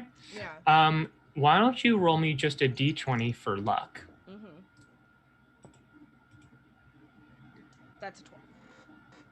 A 12? 12, Okay, yes. that's good. A 5 or lower would have been very upsetting and bad. So you appear in your apartment, Yep. and then you realize for just a split second that you are also in your bed. You take 25 points of force damage and are thrown across your own room with a massive force. And like the air knocked out of you as you do mishap. As you see that look, you can see actually a bunch of stuff stacked up. It looks like Thalia did like some like spring cleaning and just moved the bed just ever so much that the point you were thinking about put you right inside a bed. Yep. Cool. I will shake it off. Check everything. Take a shot of like whatever alcohol I have in the fridge. I am very purposely avoiding a conversation with Alexander, which is why it's like, yeah, I'll go right now. It's fine. Of course. Yeah. I will, on my way out of my apartment, grab Cockblocker and go meet Henry where he's at. You got it. All right. So you go meet up with Henry, and of course Bliss, who's delighted to see you after a bunch of that. Go ahead and hit me up with that another D20. Yeah, just have pleasantries kind of stuff, and another D100 or a D100. Sorry, yeah, okay. D100, because there is no circle in yeah. 58. You're good. And you peer back with the group. So that took like all of a minute. So we can kind of just come back into the group unless you all want to say you are off and not party to this. I think Honkus is actually like kind of like hovering somewhat nervously nearby. Sounds good. And we're back. Oh, Proserpina's crying. I am out of yeah. Oop. Unless you upcast it, right? Yeah, I did. I did one. I had to do one, at least one upcast to be able to sit twice. Right.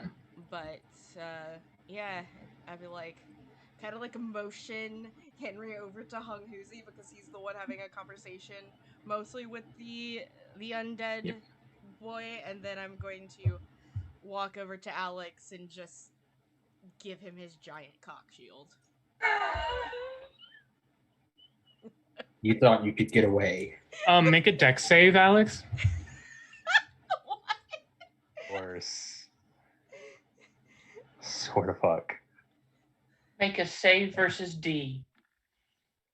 No. The shield flings itself onto your arm, and like this, and the straps like lace up. And while he is preoccupied with getting the cock blocker on him, I'm just gonna slap him across the Taking face. Oh. Mm-hmm. Yeah. Roll Yeah. emotional damage. just kind of like take a step back. Yeah, I deserve that one. Ow. Shit. I think we can have this conversation better when in private, if you don't mind. She walks to rejoin everyone else. She walks a good check on Proserpina.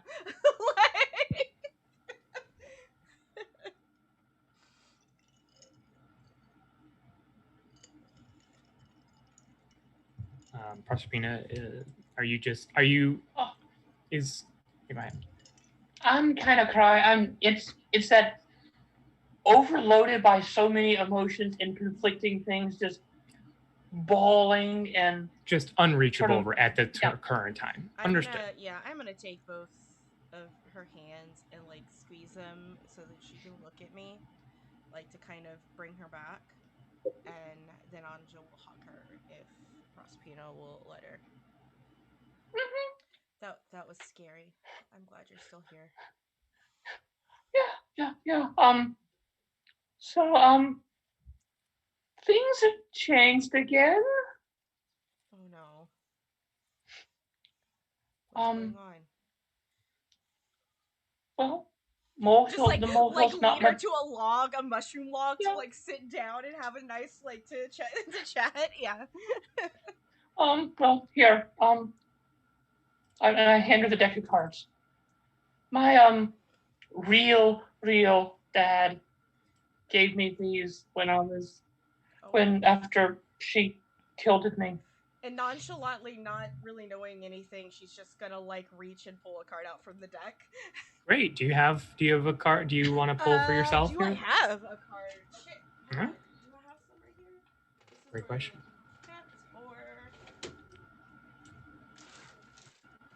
Yeah, just pull for me. Okay. Like, just pull the card, like nonchalantly, not realizing what this is. All right. I'm here for it. King of Hearts. Ooh.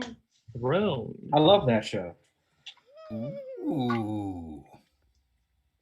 You gain proficiency in the persuasion skill, and you double your proficiency bonuses on checks made with that skill. In addition, you gain rightful ownership of a small keep somewhere in the world. However, the keep is currently in the hands of monsters, which you must clear out before you can claim the keep as yours. So I'm amazing. That is amazing. So I'm already proficient in persuasion. So I just essentially you now have expertise in persuasion. Okay, that's like just like as you pull out this card and you can see again, they're not like in great condition. They're kind of ratty almost. You see a little depiction of a throne, and then it kind of flashes in your face, and you see in your hands is a deed. Do I get my tower? And I'm gonna open up the deed.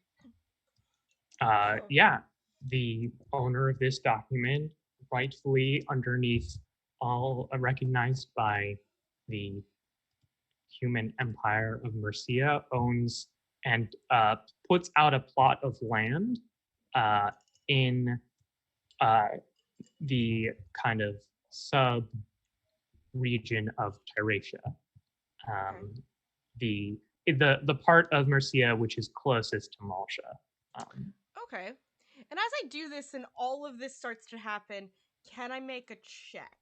It's like, totally. Make it with advantage. And some magical bullshit just happened. Like, this is probably something super two positive legendary. magical bullshit things. Yeah. You know what's going on right now. Like, you just hear her like scream, "Oh shit!" like in the highest. Before pitch you Andra can says do it. anything else, Throck's like, what is that? And he reaches in and grabs 2 cards.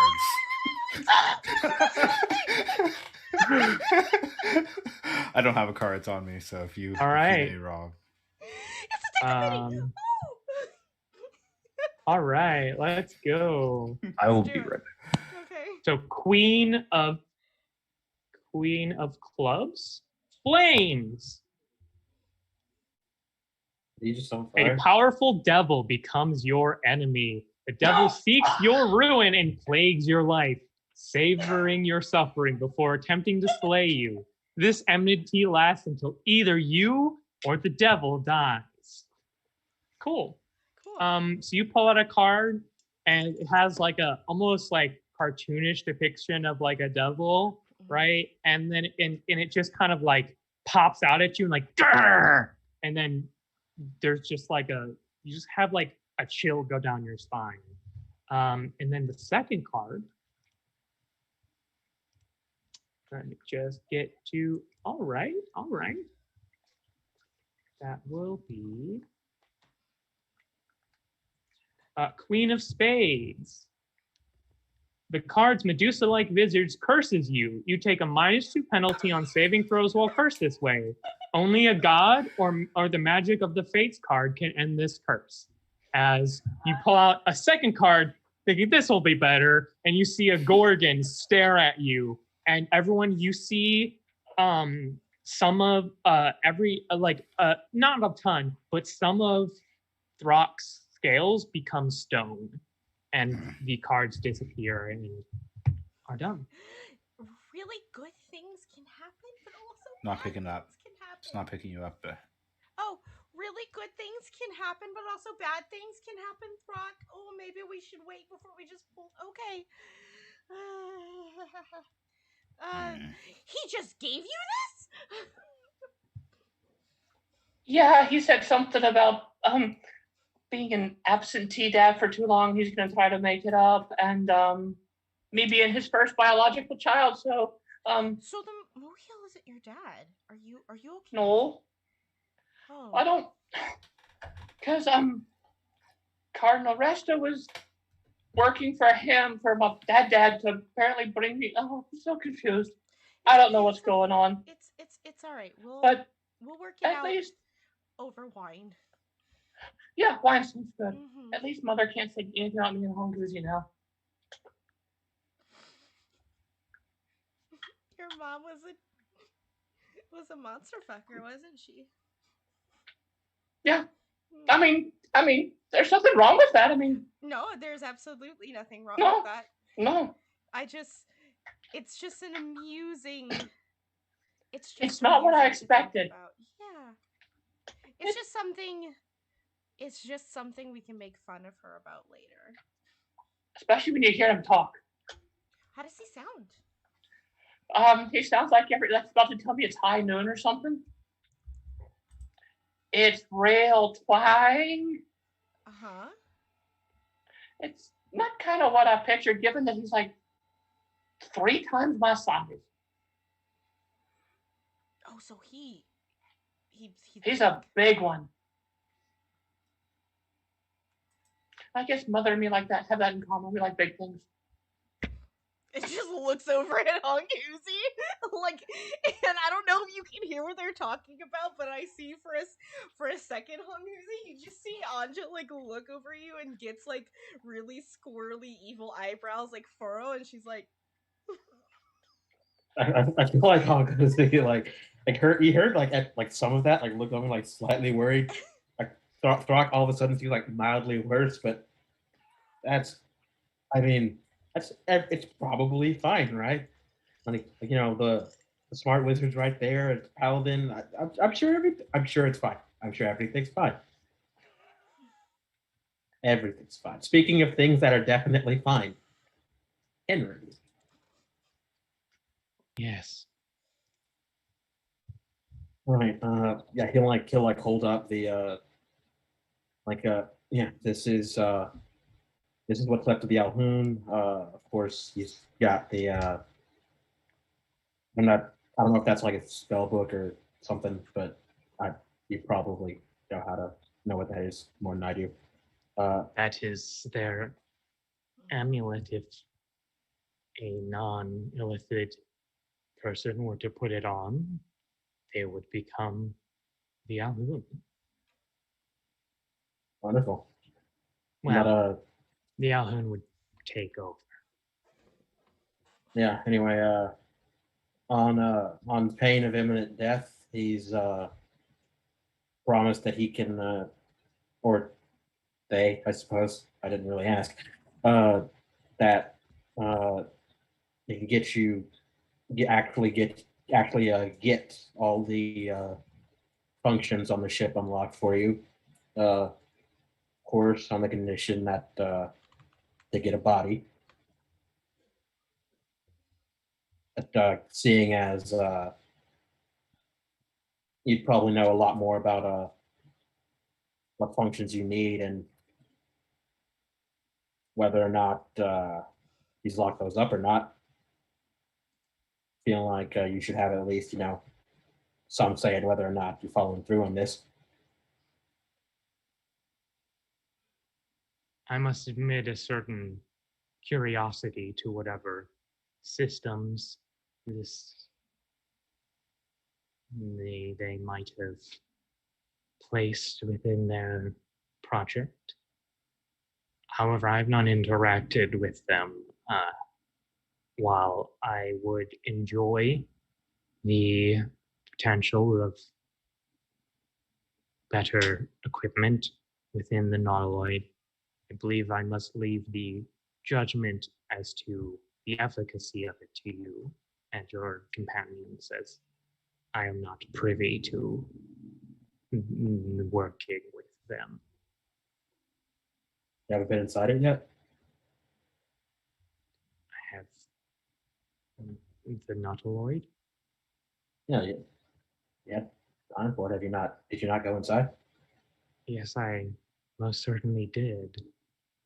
Do you? Well, I guess the question is, knowing what you need to do with it, can you do all of that without it? Imagine if you had a ship with cannons on it, and then you had the option to give it a teleportation circle, enchant the sails so that they always had wind behind them, enchant the cannons to fire fireballs.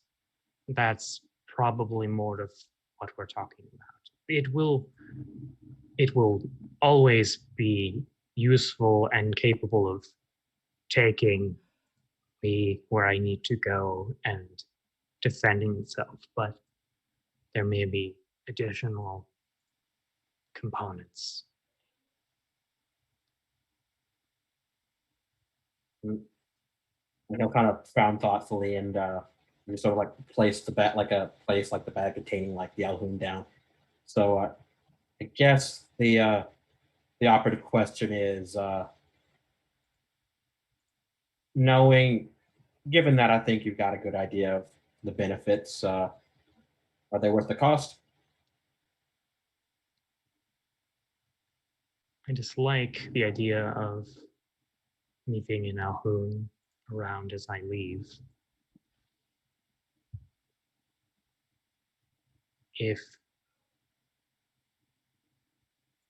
But I also must confess that I know what I am going to attempt to undertake is not going to be easy, and any help will be needed. So I must confess I am a bit torn myself.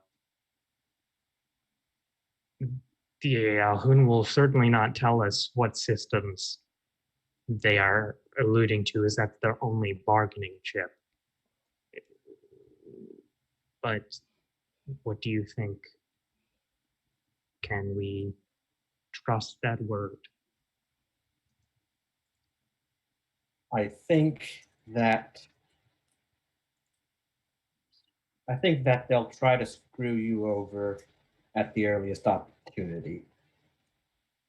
Just the same, they've got no power now, and well, given that you trained Bliss, I'm sure you're capable of twisting a metaphorical arm if that's what you need to do.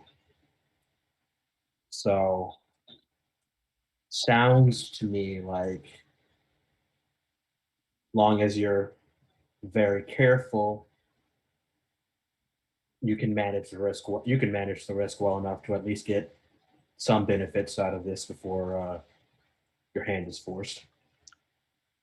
I would ask you this as well. Do you believe that these benefits are worth someone's life? Because the Ahun returning must erase someone. Doesn't particularly matter who, but I know we are all seasoned and are not strangers to fighting and killing. But this is a different kind. You're not wrong. But well, I suppose with that in mind, if you want to get real unpleasant about it, we kill because we know that the cost of that life is less than the benefits we're chasing. And as far as I understand it, you're not exactly the only illithid out there. Stands a lot more to benefit than just you. To say nothing of everybody that might benefit from not having desperate illithids, potentially doing as you do. So I guess call it unpleasant, but my feeling is that that's one versus possibly a whole lot more, because like you said, it's one thing if it's defending itself, it's another thing if it's defending itself with broadside of cannons that shoot fireballs. Indeed. Well, sounds like we are of the same mind for now. I will say, there is no one I desire to make this journey with more than bliss.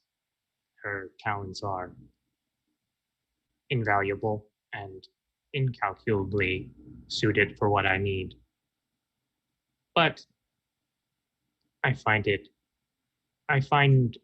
some amount of disappointment that you were not available for hire. Thank you for the compliment. Seems like had things been different, you would have been a good boss. Well, don't go telling everyone. Of course. Well, we'll kind of point towards where you are keeping the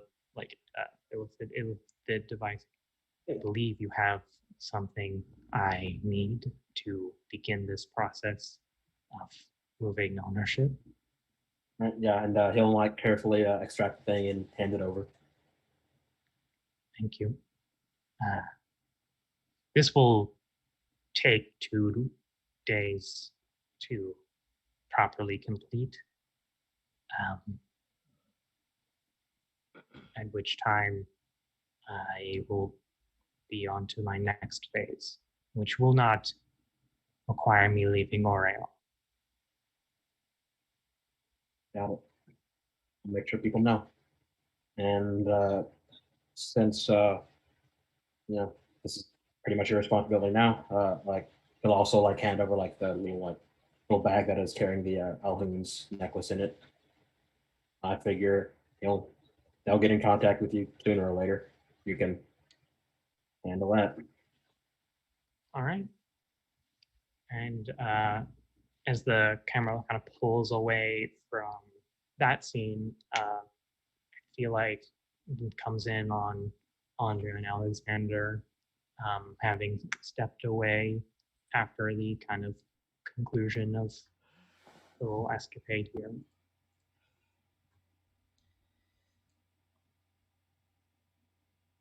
So I want to start with, before you get angry than you already are, I've had a lot of time to reflect.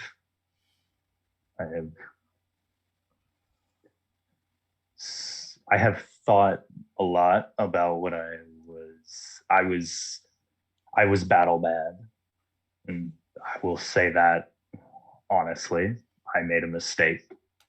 I've already been berated by my mother as well, who has made it no, I can't think of the word right now, like out of character, but has made it completely obvious, would be a good way of putting it, that my mistake was irreversible and a one-time thing.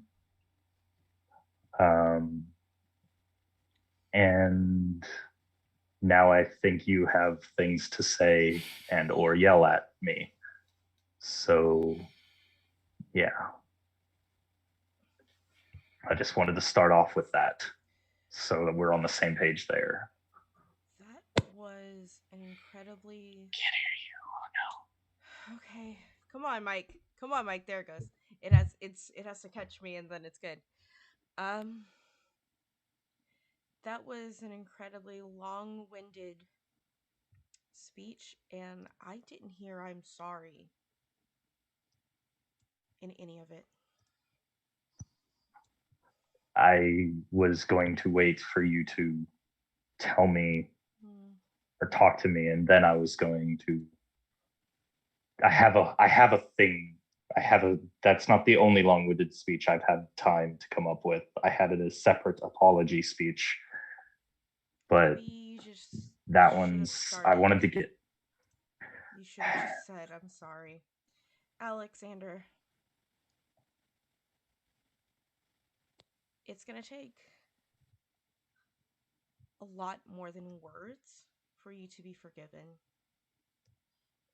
You're gonna have to do real legwork for that, real action for that. And just remember, you are back alive because I wanted you to be, not because I need you anymore. Yeah. Don't waste your second chance. That wasn't my plan. So I guess we start off with, I am sorry. Thank you. I was and still am going to be quite words not working at the moment. Quite. I understand. You're beautiful.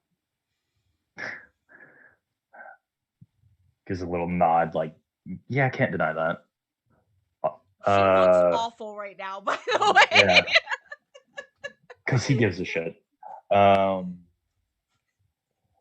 but I have a lot of things that I need to do. Top of the priority list is making sure that won't happen again. Any of that, just gestures off to the side in a nondescript manner, like any of that. First thing I gotta do is just basically. You just see her like pull out a bottle of whiskey that she brought back from her house and like pop the cork. Yeah, go ahead. Like, I'm listening. Like hands it off to you. Like, hands it back for now.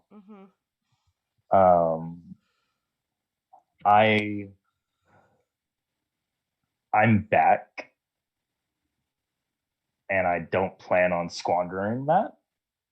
I need to be completely forthright. I have only two priorities at the moment: you and making sure that this party stays alive. Seeing and understanding what could be for all of us, I don't like it.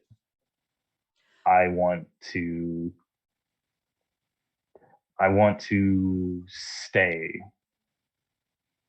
and I want everybody else to stay, especially you. So I'm going to be I don't think I need to say it, but I'm going to be working very hard to repair and improve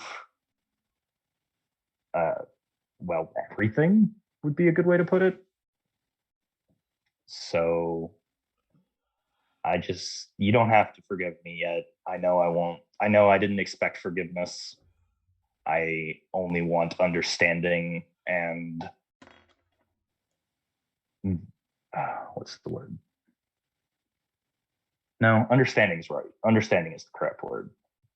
I understand you quite well. Been at this for months. Just got used to you not being around. So she's gonna sit down on the mushroom log again and pull out her spell book and flip to her page for her mansion. She'd be like, what do you want in your room?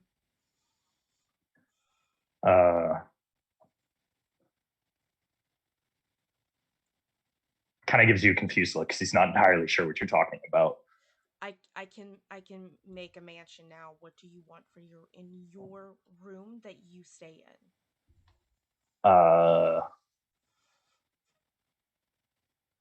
A bed. That's about it. A bed and maybe something to work out in. I don't know. Okay, you want the raccoons to give you a bench press. Got you.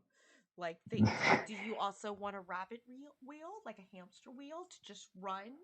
Is that what I'm understanding? Do you want a hamster wheel? She's putting in a hamster wheel. Put in a hamster wheel. Yes. I'm going to assume you is not a good answer. So how about can I at least make a request? You can say no, but at least an adjacent room. That way, if I want to talk to you, I don't have to go far. Sure, you can be next door to me if that's what you want. It was empty anyway. Okay. Just sketching in her book. Like, also just like putting.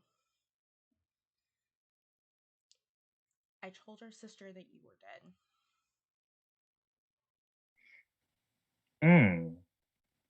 I saw her. I think she should believe that for now. Okay. I like that better right now. I'll explain to her later. Also, Chatter's probably dead, so we'll probably need to look for a way to get him back next.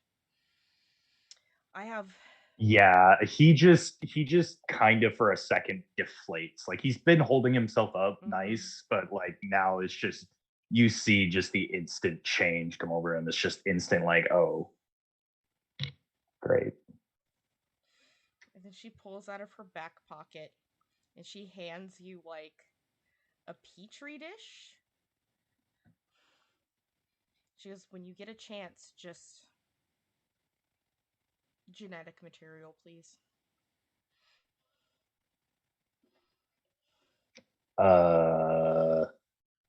Okay. And kind of sensing that the conversation's at a close, he's going to just kind of back up slowly for a second. Couple of words still stuck on his tongue, but not brave enough to say them yet. So he's walking away, and he's probably going to go find Punk Uzi because he wants to talk to him. She'll just kind of like reach out and grab his wrist I wanted you back, and then let it go. Yeah, he's still not brave enough. He's still walking away for now. Mm-hmm. But he's probably going to go find Hunk Boozy because that's the next person he wants to talk to. All right. Yeah, You're not imagine. gonna For- give Throck a whole chicken like you did before? I'm very disappointed He's got- in you. He doesn't have that spell prepared right now. Okay. He knew Also, he was he- coming to fight a lich. Did smite I know. all his third level spells away. We are going to cut now to Throck, though. Throck, after everyone kind of broke off, where did you go? What would Throck want to do? I mean, after those two things happened to him, he heard Anja say that it can do good and bad things. And so I guess he didn't really move too far away from Proserpina, because it's still in the back of his mind that he's just like, what if there is a good thing? Yeah. So he's probably look over at Proserpina and say, I think that there's someone very powerful mad at me. Because of that card. Do you mind if I take another one? Someone powerful mad at you? Yes. I don't know if this is gonna work. Dad, is that you? Roll a d20.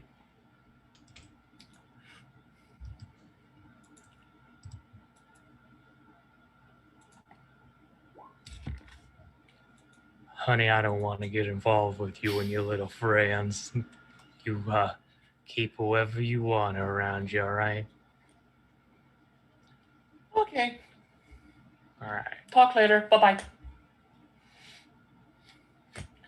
Okay, so that's good enough at least. That'd be complicated. Well, what's the worst that could happen? I mean, and she holds it as far as arm's length as she possibly can.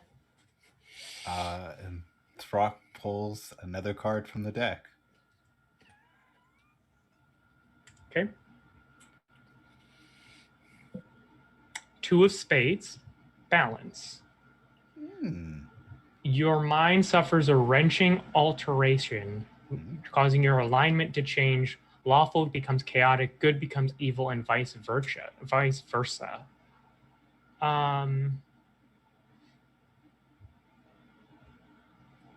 I am going to shift this so to a different thing that you can get back to me after the episode. But Throck's hunger has been for food, and it's going to be for something different now. Oh. And that I'm going to leave. That I'm going to leave.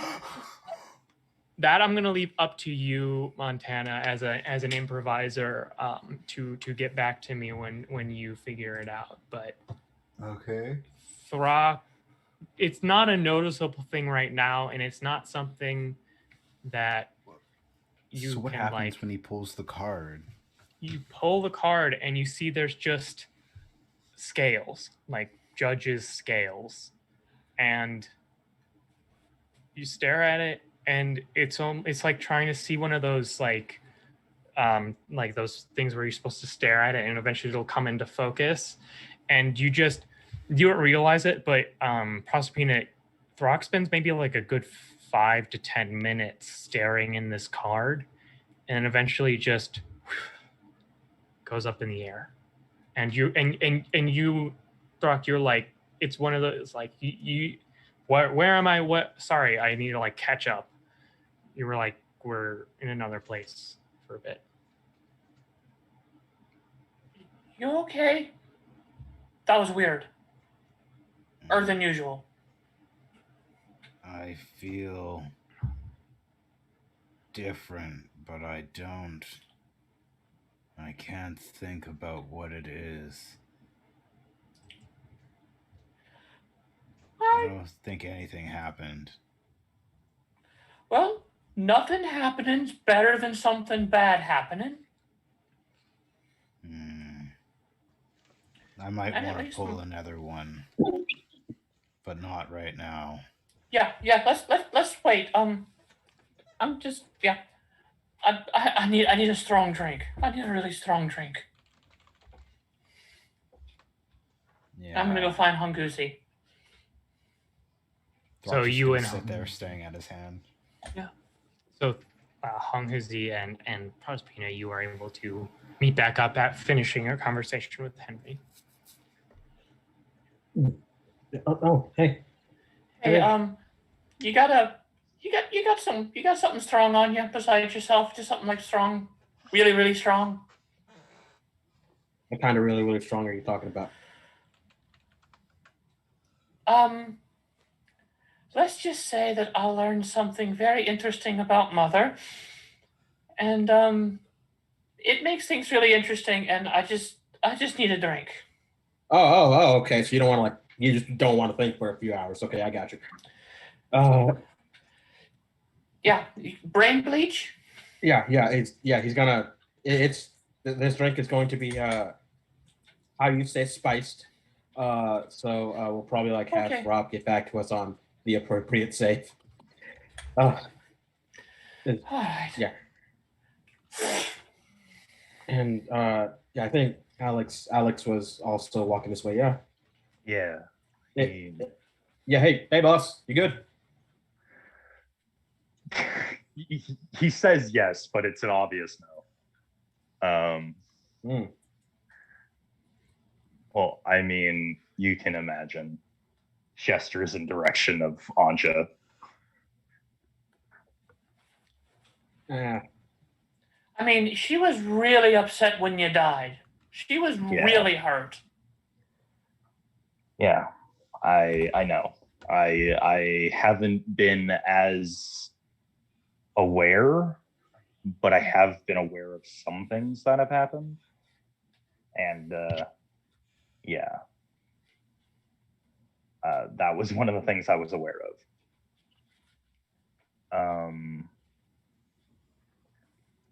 But I wanted to talk to you, Honghuzi, and Proserpina as well. I sort of hide behind Hunkuzi a little bit. Alex has always made me a little scared. Also, you're kind of on a boat right now. Like you kind of feel like you're back on a boat. So. Mm-hmm. I want to, first of all, apologize to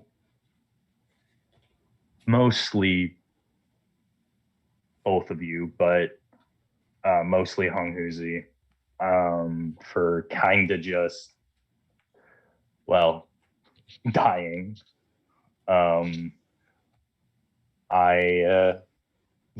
little bit of an oopsie on my part. I understand if you guys aren't exactly thrilled to see me back, but I'm going to attempt to be here to stay this time, and I would appreciate it if we could at least start off on neutral ground. Yeah. Shit happens. Yeah.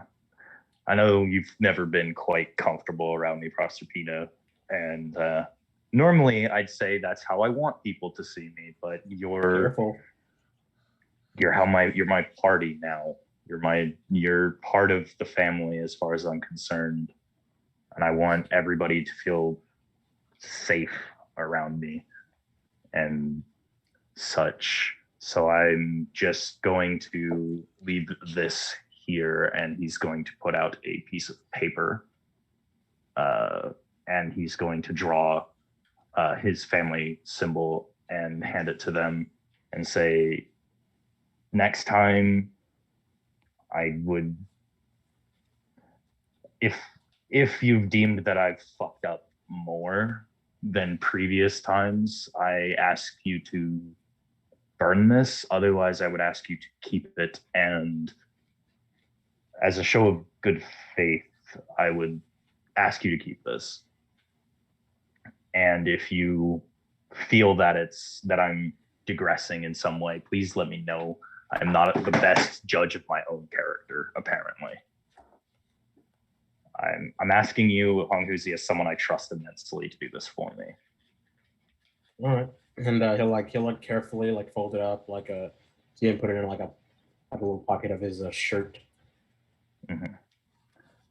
And Alexander's gonna just walk away at this point. He's just gonna find a tunnel and just walk a little bit and sit down and meditate off away from the group, just to kind of get his bearings straight. Okay. Oh yeah. Hey, how's that drink hitting you? You feeling good? You all right? Poison doesn't do a whole lot to me, so I'm pretty good. It's just, let's just say, it's,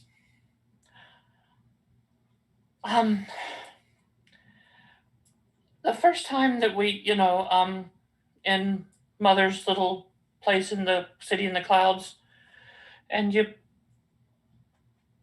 use the word princess, you were a bit more right than you knew.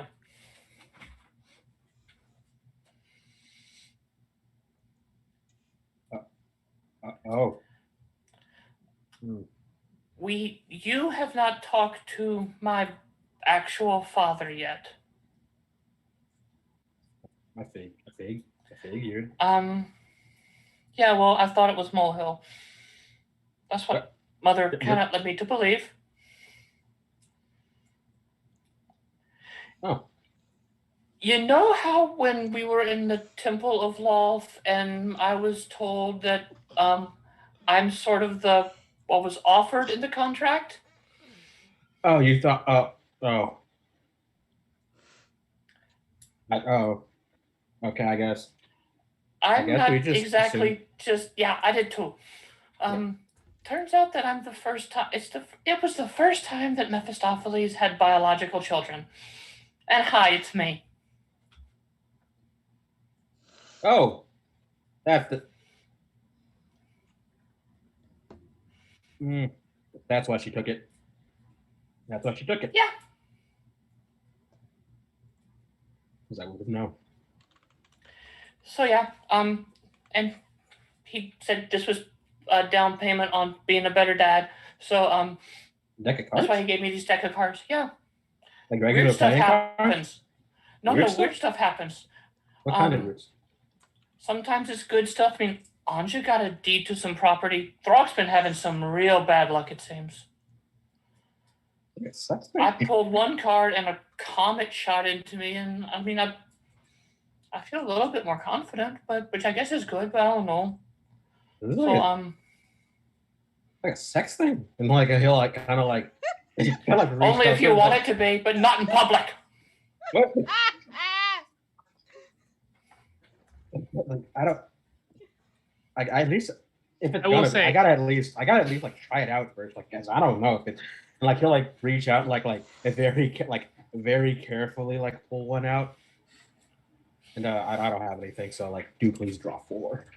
Draw 1. Draw 1. Yes. Hey, we know this one. Queen of Spades. The card's Medusa-like visage curses you. You take a -2 penalty on all saving throws while cursed this way. Only a god or the magic of the fates card can end this curse.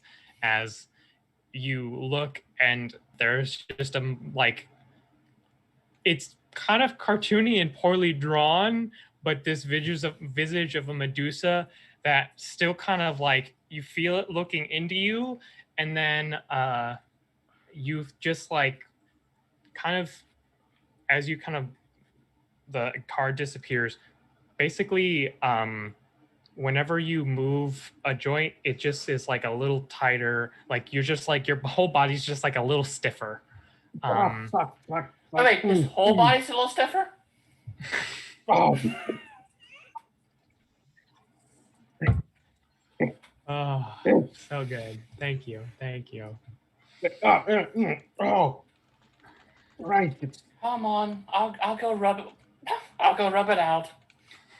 I don't know if it's gonna rub out this time. This one's weird. Oh, Yeah, I don't think we should. I think the way that it's gonna be for Hongzi, it's like constant after workout pain. Basically, like muscles are gonna just perpetually be sore. Did And you it's, just give Honghuzi fibromyalgia? Like, is that It's a curse. It's a curse. Yes, it is. Is what it is. Just all saves, right? All saves. -2. I just had to be sure because I was doing the numbers. I wanted to be sure I didn't forget. Yeah, of course. All right. So, as we fade to black on that, Throck, anything else you? Oh yeah, go ahead. I had one thing I was gonna do. I was asking Throck to come with me for a moment because I needed him to help me with something. If that's cool with you, Throck. Yeah, Throck is just like sitting on a mushroom. Mm-hmm. He was like looking at his hand before, and he's kind of like fiddling with his medallion now. When he sees you walk up. Hello, Throck. Been a minute. Welcome I back. have a question, and I'd like to ask you to help me with something, if you don't mind. I know you can kind of transport yourself. Can you transport other people with you? Yes, only to places where I've been before. Okay. I have a bit of a favor to ask, if you don't mind. Can we go to visit Malsha for a sec? I need to, or not Malsha, sorry. I wish I had the map in front of me. Damn it, I should have taken a screenshot of it when I had the chance. I'm trying to remember the name of the country. Lindum. Lindum, yes, thank you. Yeah. Lindum, have you been there? The capital city? Yes. Okay. Can we go there for a minute when you have a chance? Why are you not asking Anja? I'm not asking her for anything until I am sure she won't stab me for it.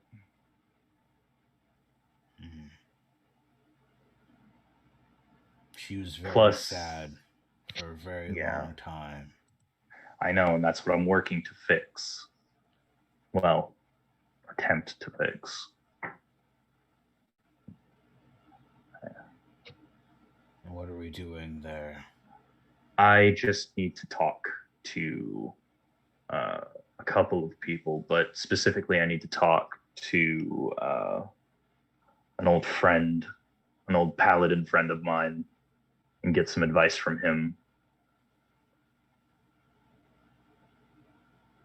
He might know better than I on how to fix this. And I've dragged him off a little, but not dragged him off, but like had him walk away with me. And as I do that, I'm gonna pop up my skeletal wings again, which are not the way they were last.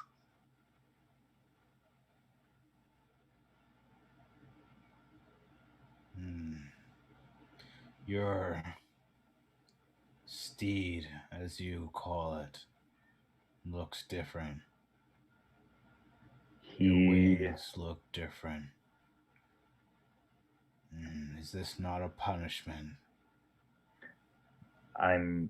That's the point. I want to know how to serve my punishment so I can better myself.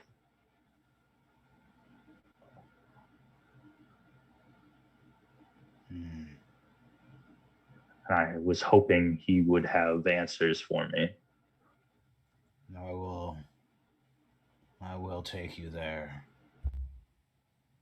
Just so, oh, sorry. Go ahead. I'm not the smartest creature, but a punishment for what you did. It was selfish. I'm aware. You should probably do the opposite.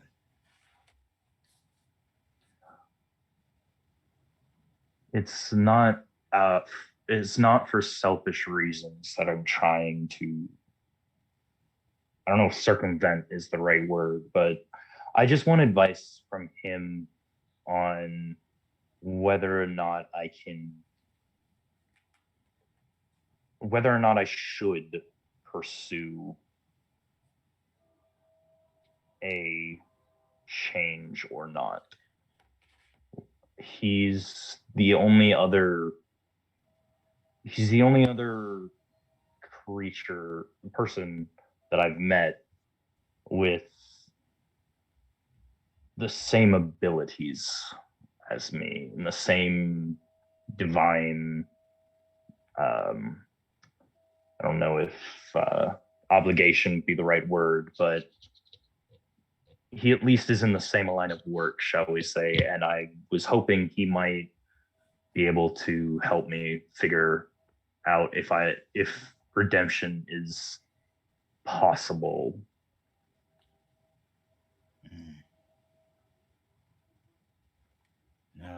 We will not be able to come back until tomorrow. Okay. Is that okay with you? Should we not tell the others? Yes, we should. I was planning on letting them know. Yeah. I will say we will fast forward the putting a note on the door of with next to the sock on the door handle, and how do you want to tell Ansha? You're muted.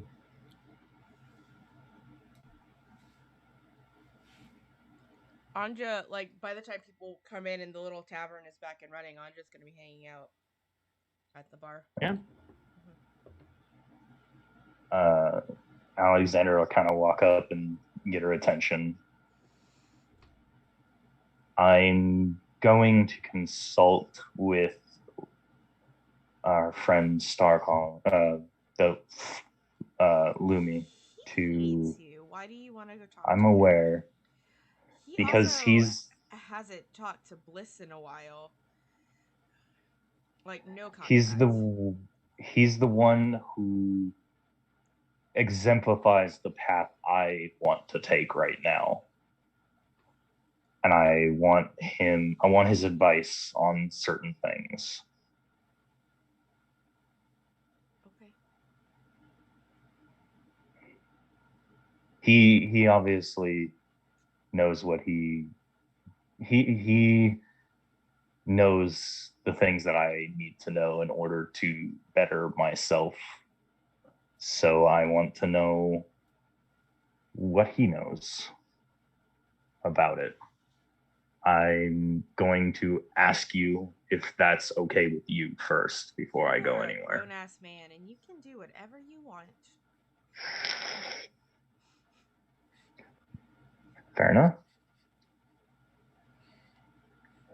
I'll walk back out to Throt.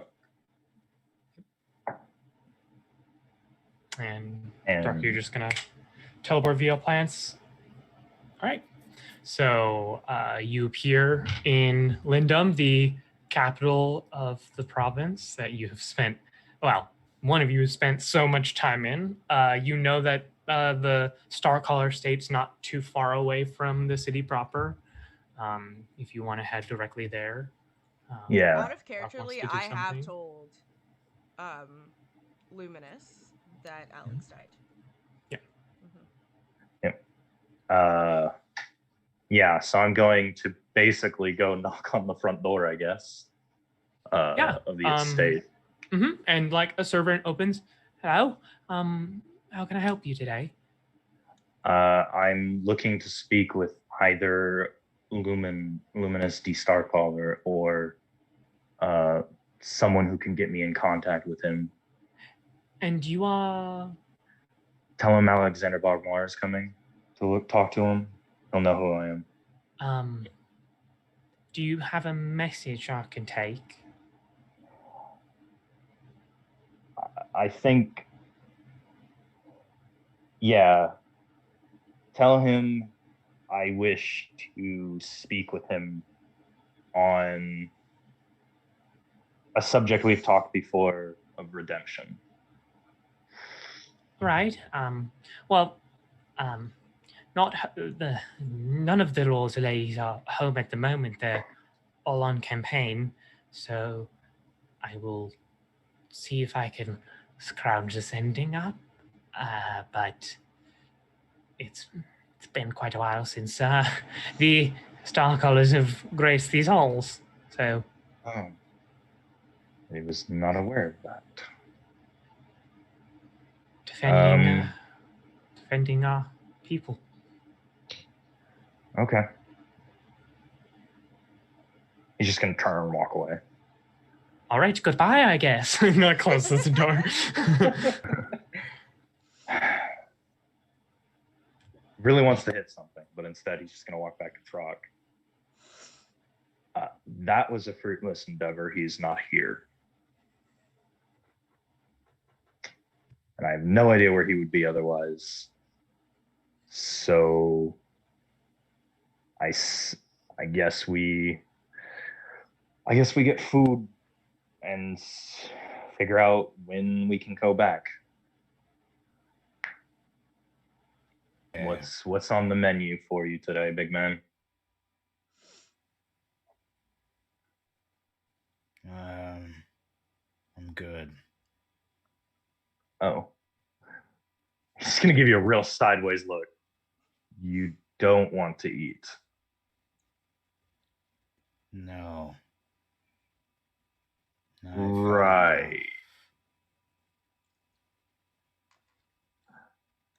Okay, then. I'm just giving you like almost like a very blank stare. Right. We should probably find somewhere to sleep for tonight. Agreed. Tavern or camping site. I guess fade to black at that. Yeah. So, is there anything else any of you want to do before the evening's rest? Oh, actually, yes. I would like to. Please. Of course. I would like to try to reach Cerberus. Like wherever me and Alex find fall asleep. Before he heads off to sleep, he just wants to try and Hello, what's up?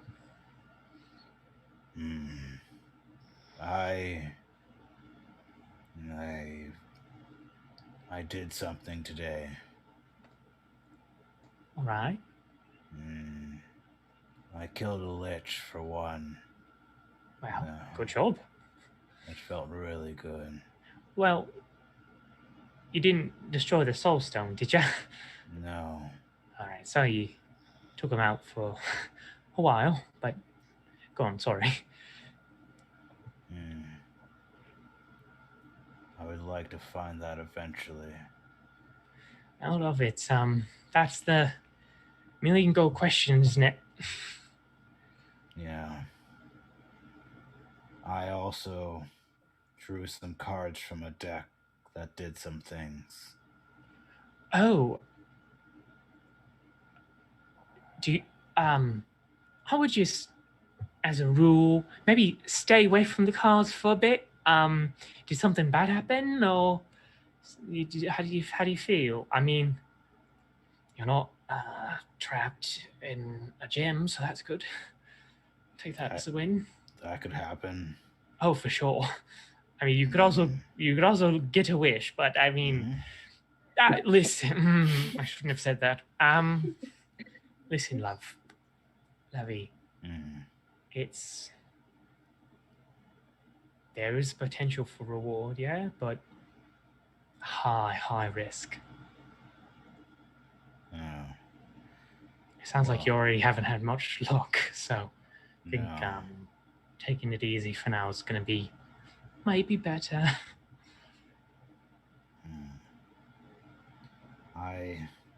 Some of my scales have turned to stone. All right. Yeah, that's a nasty one. But the reason why I wanted to talk to you is because there was one with a symbol that looked like a devil. And I All right. feel some bad connection with a very powerful being. Understood. I'll keep an ear to the ground. It's not in case someone putting out a bounty or talking big game about taking you down, I suppose. But to put your mind at ease, I don't hate you. I still am quite happy with our arrangement. Okay. If Good. that's what you were wondering. And I was. Okay.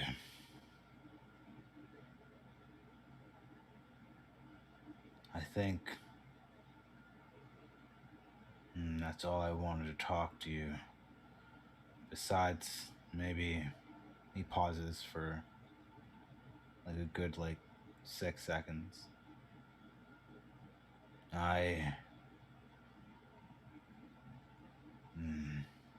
Never mind. Now, what is it? Come on. No stupid questions.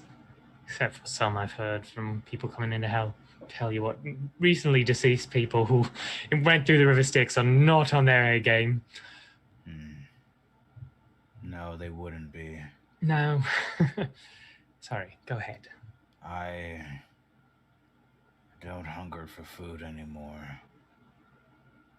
It's gone. But my tongue still thirsts for something. And my mind keeps bringing me back to when I ripped the head off of that lich. And I can't stop thinking about it. All right. Well, I guess some good news. Between 1 and 10 days, you'll have a chance to do it all over again. Yes. I should go to sleep. Yeah, Thank you. of course. Take care, love, and keep me updated on everything here. Seems like had quite the day. Yes. And he's gonna just kind of roll over and go to sleep. As you drift to sleep, I don't feel like Throck falls asleep that quickly, but after a while, sleep takes you. And there is a moment where you feel yourself being in this vast expanse, but then you're in complete darkness, standing. You don't even see a floor. It basically just feels like you're floating in darkness by yourself. I know what you did. I think he thought he could get away with all of this. Truly, how moronic can one mortal be? I don't know.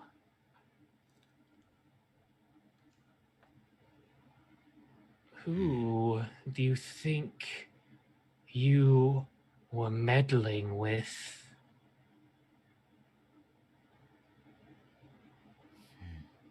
My prey. Who are you? You hear a laugh, a laugh, a laugh, a laugh, a laugh. 5 laughs fill everything. And you see, for a second, your heart almost leaps because you're reminded of Bloodtail, but so much larger and more sinister. A massive red draconic head.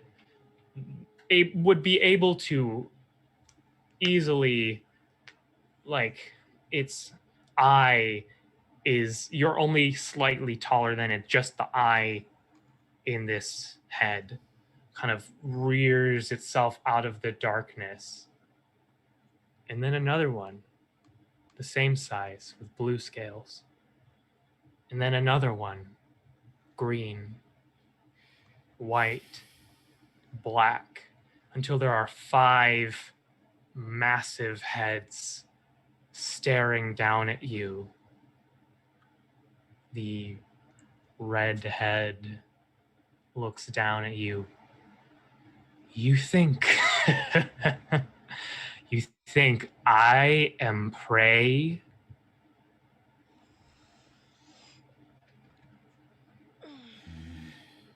You weren't my prey.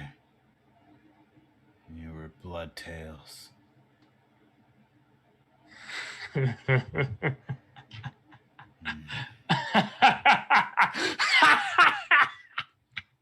I made that worm. Every scale. Look at me. Do I look like anything's prey to you?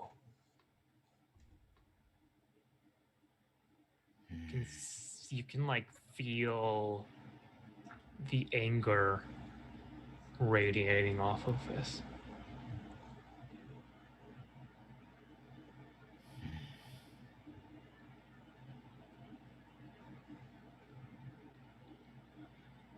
I think I know who you are. You're Tiamat. And Wow. you- Didn't know if you figured it out at all. But you, like any creature, can die.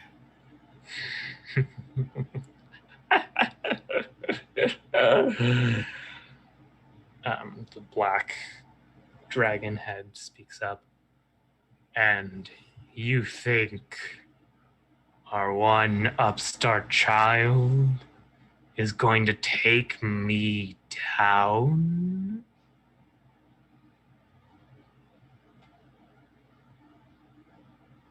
I guess not. I guess Bloodtail failed. The coward hasn't even arrived yet. I look forward to teaching a lesson. You see, just the heads and necks have been visible, but you can feel the world around you shake as it starts to stand up to its full height. All 5 necks coming down to one massive torso of iridescent mixed scales with 2 massive wings currently not unfurled, and a gigantic tail. And the 5 heads kind of loom around you and surround you to the point that they block out vision of anything else. They are so large. And the green head kind of its tongue flicks the air like it's trying to learn more of your scent, like a serpent. I have to say, I think absence has made our position unclear. If this imbecile thinks that we could be in any way prey, well, that cannot stand. Throck, isn't it? Yes.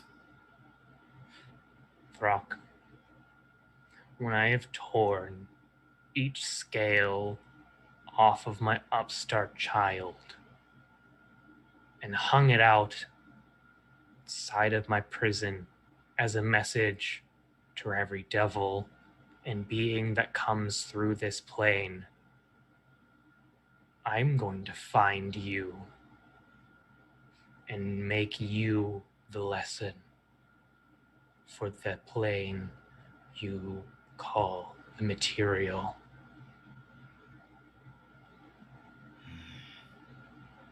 You are my prey, and I will have you.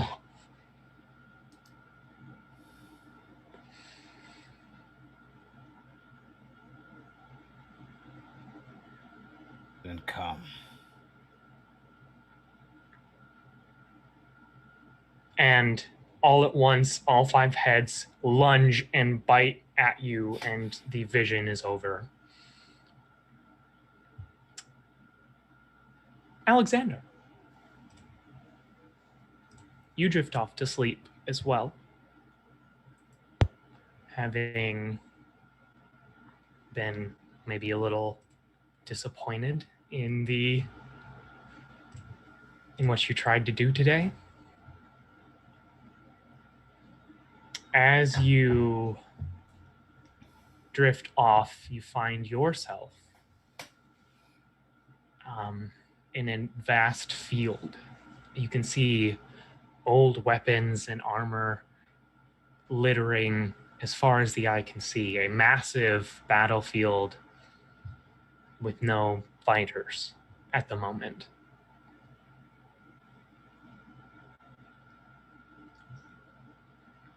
What do you do? What's your first instinct? He'll draw himself up to his full height and grab a weapon, any weapon that looks serviceable enough, grab it, and just stand at the ready, waiting to see what Ares has in store for him. And from nowhere and anywhere, a booming voice, "What is your oath?" My oath is to bring...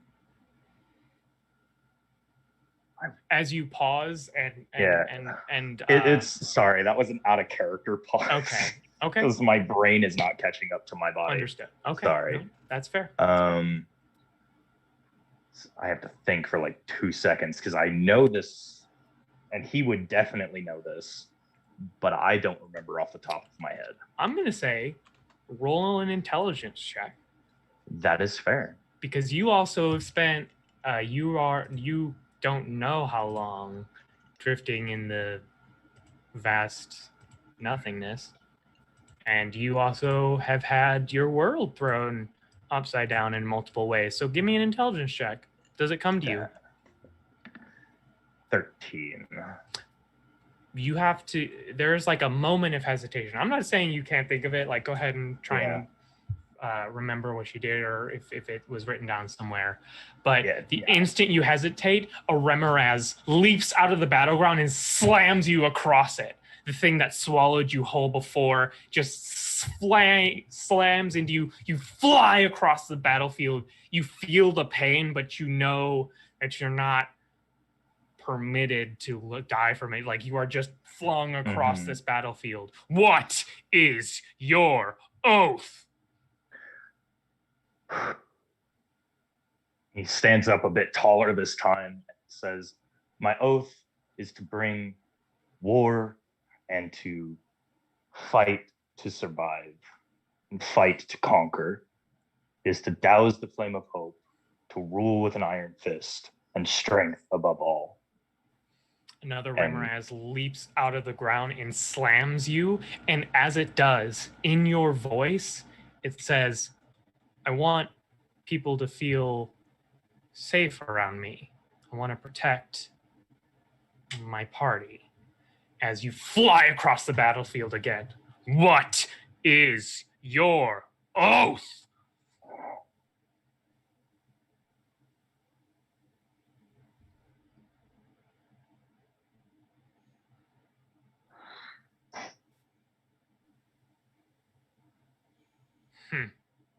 Sorry, thinking like Yeah. outside of game. Yeah. Because at this point, he's kind of got a choice here. And he's going to stand up once again, to his full height. And he's going to turn and shout into the air. My oath is to fight. If that includes protecting my friends and you don't approve of that, I don't care. I will fight to protect what I hold dear, but I will conquer. And that he's shouting that again. Your shouts disperse into the winds.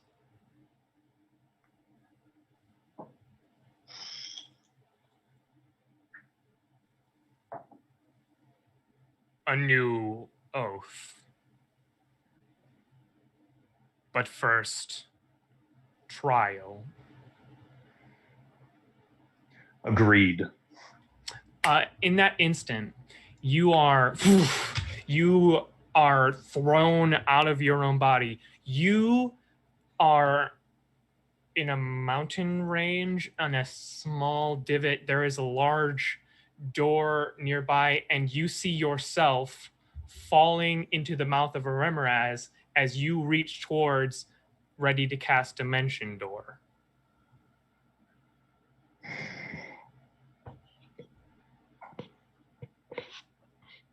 What do you want? Or, well, you know where you're looking from. What do you want to do?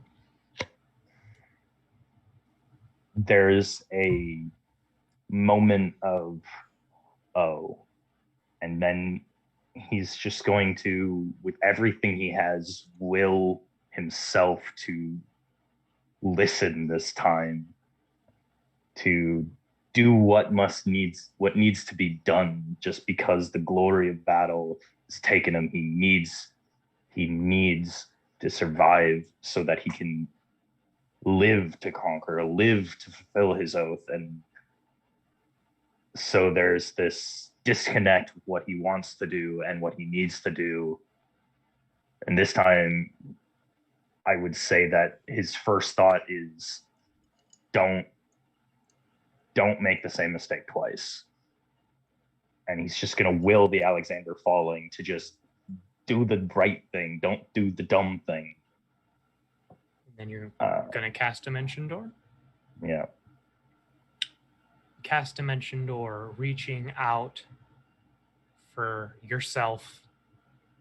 And then you see what I think what Andra saw. The determination, the look towards you, Andra, yourself, with affection and wanting to stay, and then the shift, the purpose, the bloodthirst, the rage, the hatred, this combination of all of those, whatever you think went across Alexander's face in that moment before he did that, and you see yourself plunge down into the Remoraz, and then it resets, and you are once again reaching your hand out towards yourself, and we're going to fade out of that scene as a massive voice just yells, "Again!" And you go through that for a bit before true sleep takes you. Okay. I don't think it's a very restful sleep. No. No. It's right on the edge of exhaustion, but not at a point of exhaustion at this point. Proserpina, as you are drifting to sleep, you feel as though you have the option to be whisked away somewhere in your sleep. Why not? Let's go.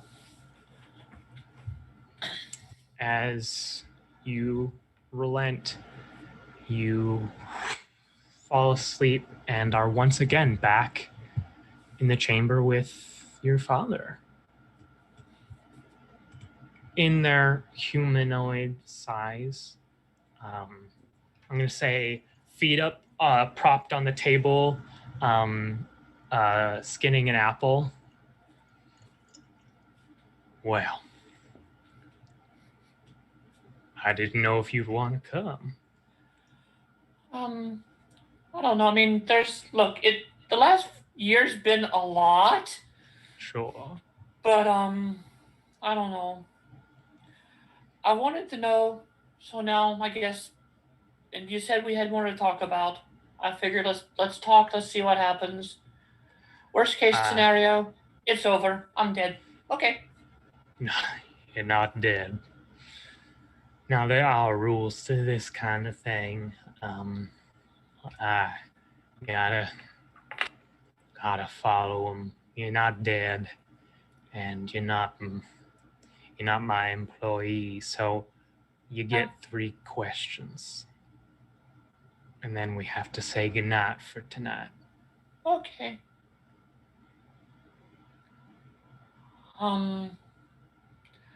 I guess first question. I don't know how to word this. Got all the time you need. I guess why was the terms of the contract with my mother? Why them? Yeah. Why your mother? I mean, she's attractive and all, but why specifically? Well, I can't say it was on my idea. You know, your mother and what's his face reached out to me, and I'm not one to say no to a good deal or contest or two. Okay. Does this mean that mother's dead and dead now husband is gonna stop coming after me? Well, my hold on all them folks is gone now that the contract's completed. I think you don't have to worry about all them mooks, but I have to say, your what's his name? I didn't bother to learn it. It's got a good spirits and it's got a little more fire left in him yet, I think. Okay.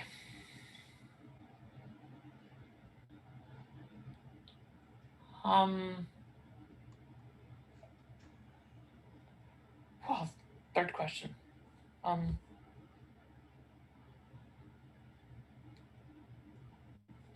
Is there? I mean, you probably know everything because you've had Geraldine watching me and all that and stuff. And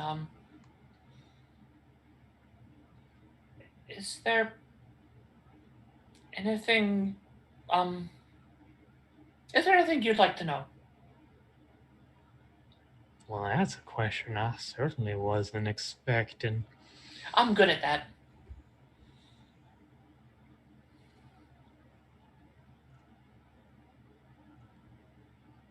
What do you think of me? I don't know. I mean, first time I saw you, I was kind of scared because I just saw the horns. And that whole falling thing kind of didn't make it feel better either. Sure. I mean, from what I was when I first learned exactly what I was, not from mother, but from that Baron's court wizard who was really handsy and creepy. I mean, he told me stories that he knew about what you are. Didn't tell me exactly how it came to be, but gave me the whole, there's the happy fun time tieflin, there's the made a contract, there's the broken contract, and then there's the parent was one. So I didn't know. I sort of figured I was probably just my parents were tieflins, or one of them was, and something happened, and they just put me up for adoption. And roundabout, things happen. You've seen through Geraldine probably some of it, and you know the story because you're involved. I don't know. I mean, I wanted to get to know my parents, and I still kind of do. So I don't know what to say. What I think about you. I mean, when you're really really tall, it's kind of scary because I'm really short. Noted. I noticed. But I mean, yeah. But I don't know. I didn't have any idea who my mother was and how that was going to go. So, I've been good at letting things go the way they go and see what happens. And I'm going to let this go and see what happens. I'll reserve judgment until I know a bit more. Well, ain't that just a delightful answer?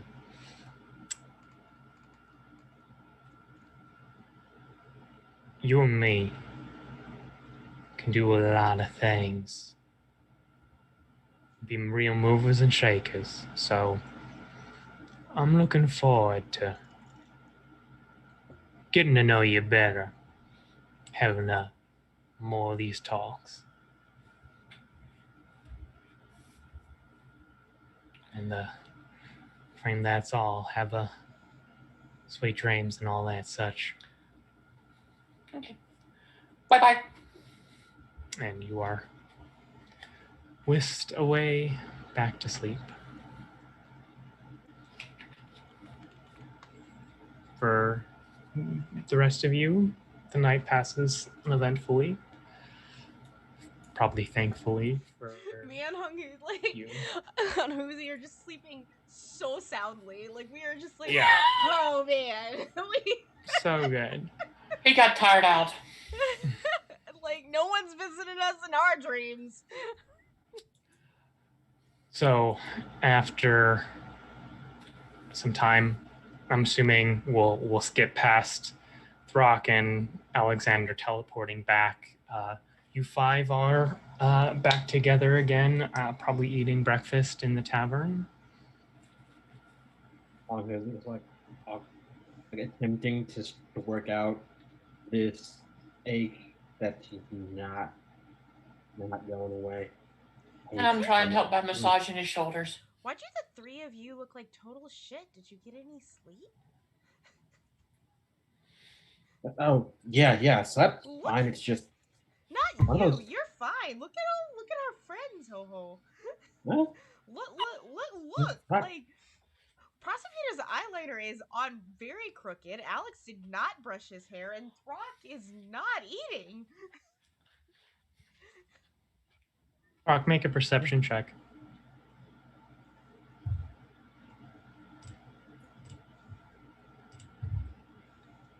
You feel watched. You can't tell from where.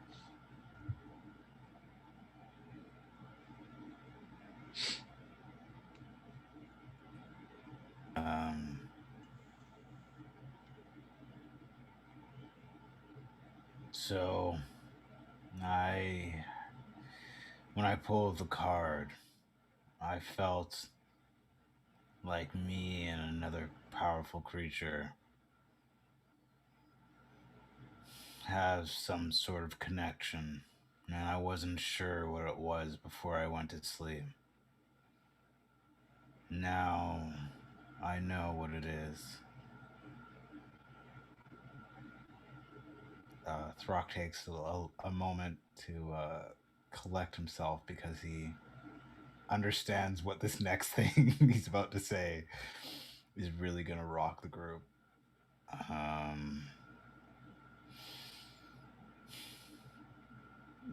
Tiamat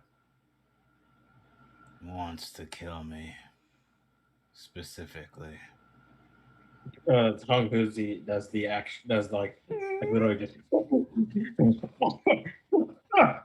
Oh fuck! Fuck waffles! Oh fuck! Did you say that wrong? Yes. And what I meant Did is you okay, poke her with a stick? What do you mean? What do you mean? Tiamat wants to come to the material plane and kill me. That doesn't make it better. I wasn't trying to make it better. Oh, Nobody's allowed to touch. No. Nobody's allowed to touch those goddamn cards anymore. That's the worst gift ever. Fuck your dead. The next thing that I want to say, as everyone's kind of freaking out. Anja is actually like not freaking out. Anja is just. It's a very silent freak out. Next thing that I want to say is I talked to Cerberus and she said that there is a card in there that can grant wishes. Drop your things if you reach that deck again. No. You've already got one evil god after us. No. No. But it I'm might gonna hide out with my dad. it might be able to give me the power to defeat Tiamat. It's good. I want you to get you another one. I want you to understand the gravity of like what you just said. You want to be able to defeat a literal god. Yes. Brock, I think that's like on a list of things that actually like helps you become a god. So you need to be ready for that. like requirements. Like we're not like other gods don't even go after each other that much. For reasons. You know, there's a balance in the universe and things like this. Like despite whatever Tiamat is, she does serve a purpose to the planes. Mm-hmm. So what in the 1 in 800th millionth billionth chance that you defeat Tiamat, you kill a god, Mm-hmm. then you gotta worry about filling in that balance. The nature of what is happening is I die or Tiamat dies. There's no other way around it. I mean, he's can like you take just another keep sip of wine. running away from Tiamat to make sure she doesn't come here? Like, Are you asking me to leave the material plane? I mean, there's other planes. Do you want to go hang out in the Shadowfell? Like, I can bring you there if you want. Like, I can go there. yeah, why don't you just go hang out with the Raven Queen and see how she's feeling about all of this? Since we're just talking to gods now, like Because- looks between Throck and Hunguzi, like, oh, and Alex. I was like, kind of gives you like, don't take that name in vain. I don't know what she's going to say about this. Frankly, we probably don't want to find out. Do you?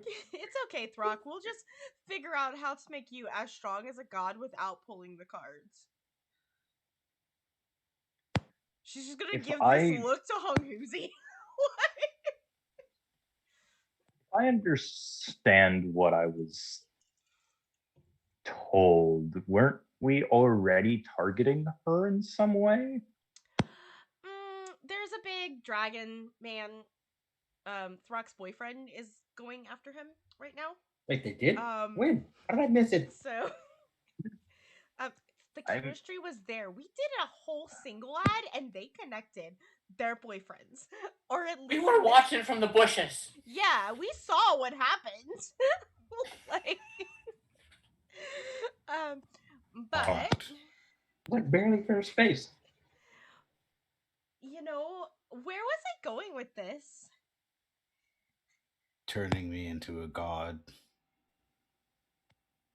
There's gotta be a way, right? Like, there's a way What a to. sentence. Here's what's up. rock.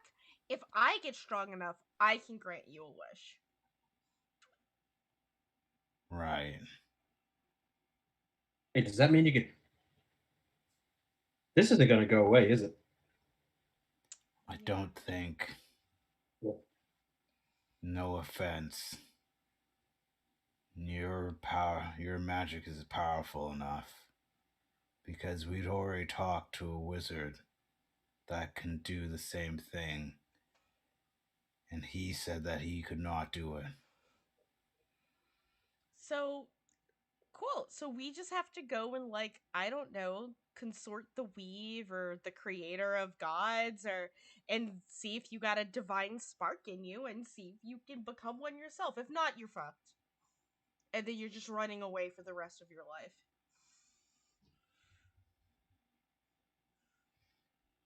There's nothing more that I want to do than to end Tiamat's existence. Cool. So we're gonna try and make you a god before or after we fight Yanagu. Because we still have that to do. We still have that to do. By the way, Alex, we got the whole reason you're alive is because Zariel wanted us to go like fight Yanagu, and I was like, you know, it'd be really handy a paladin, and this is why you're back, okay? So don't ever say I didn't do anything for you. And now, we Although it looks like a little bit offended. and now we also have to be like, hey, you know who's gonna be super pissed off when she gets into her her soulstone breaks and she's like back in a body is you know who. I'm not saying her name because I'm not a fucking idiot. How long does that take? It could take up to 10 days, but she could have already be there by now. But if she was, I don't think we would have. Well, it hasn't been 24 hours. I think we would have yet. known. I think we would have We need known. to. Do we need to leave? Well, we could always just find her soul stone before we go trampling around in the abyss and smashing it. We probably have a couple of days. Here's the thing: we should probably find it anyway, and the best time to do it is right now. Isn't that in like limbo or something? I don't know where that. How do we even? Well, I have to. Is that not? Would it not be heavily guarded? She is kind of the queen of an entire like warring race. I'm sure she would have left it heavily guarded. Yeah, probably. But I mean, I'll just suck it up into a black hole. But isn't it in limbo? I don't know. We need to we don't have any information. We need to find that. Isn't there a guy here that we can talk to? I don't know. I'm just saying there's a list of things. What? You mean you want me to ask that guy and his whole ass army where his boss is? We're not saying ask, we're saying tell. We're saying that there are a few of you who are very, very good at extracting information. And for some reason, I just think I could talk to this guy and just get this information. I'm feeling so much better about my ability to persuade people to just give me information that I How much Gith do you speak again?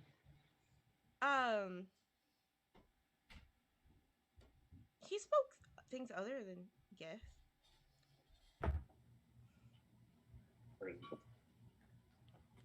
Well, you know what? I'm sure he's right outside, so let's fuck. What's the worst that could happen? Right? We died. already got Tiamat. Fuck. It's okay. I'll just suck them into a black hole or set them on fire. It's fine. I can take it is. No, things aren't okay. I'm still sore. I don't know why I'm still cards. I hate. What cards are you guys talking about? You know what? Don't. Out of characterly, I feel like Ember should get an opportunity to pull from the deck, but at the same time, like everyone's like, it's just we have a deck of many things. It's fine. It's Proserpina's dad gave it to her. Some nice things happened, but then the rock kept pulling. And then what do you mean nice things? About that, yeah. Not exactly the molehill. Oh, do tell. Alexander, as you are saying that, you notice that in your hand there's a pack of cards because it just popped into your hand. He looks around at everyone And before anybody could stop him, 2 cards. Oh my god! 2 cards. Oh. Hell yeah, let's go. I've got my cards right here. Okay, go ahead. So Awesome. it's 2 through ace, like 2, Yeah. then all the face cards, and Yeah. then 2 jokers. Yeah. Yep. I've Cool. Hit me up. played around. That's why I asked you if it was a 17 or And make sure you 22. show it on cam so we can all see Yep. which one you So- want. Oh, Dad, take you. We've got a King of Clubs, and the second let's card see what the first one does first. Oh, is the Queen of Clubs. Clubs. Oh! God damn it! Okay. The puppy feet guy. I must not have shuffled those very well. No, they're very Fine. shuffled. No, God had nothing to do with this damnation. I can promise you that. So the Queen and King of Clubs, correct? Yup. So what is the King again? Let's let Not Rob good. tell It's- us. Yeah. So- Mhm. No, I think I remember this one. Let me just look at what the Queen is real quick. Ah, yes. We we know what the Queen of Clubs is, actually. Alexander. Yeah. You pull a card out, and there's nothing on it. Yeah. And the nothing on it gets bigger and bigger and Plus, the bigger Queen of Clubs doesn't really matter. as Alexander falls to the ground, his soul trapped outside of his body, which we'll just have to deal with next season of Revenge of the Gith, as you just pulled Ruin Yeah. and Flames. So Yeah. not only did your soul just get trapped into an object of my The choosing, void. but Oh. yes, the void and flames, but also now a devil hates you as well. So thank you all so much for joining us on this season. We are going to get, no spoilers, but in Invincible style, as we cut to all these different things. We're going to cut to the Starcaller family dressed all for battle with soldiers behind, clashing with huge amounts of Slod and Githyanki Slod hybrids in the wilds outside of Lindsay. Like a horde of them. We cut to that cave with the pure shadow essence that the Slods have, as we see a clawed hand just quickly scrape it and like shudder with power. We see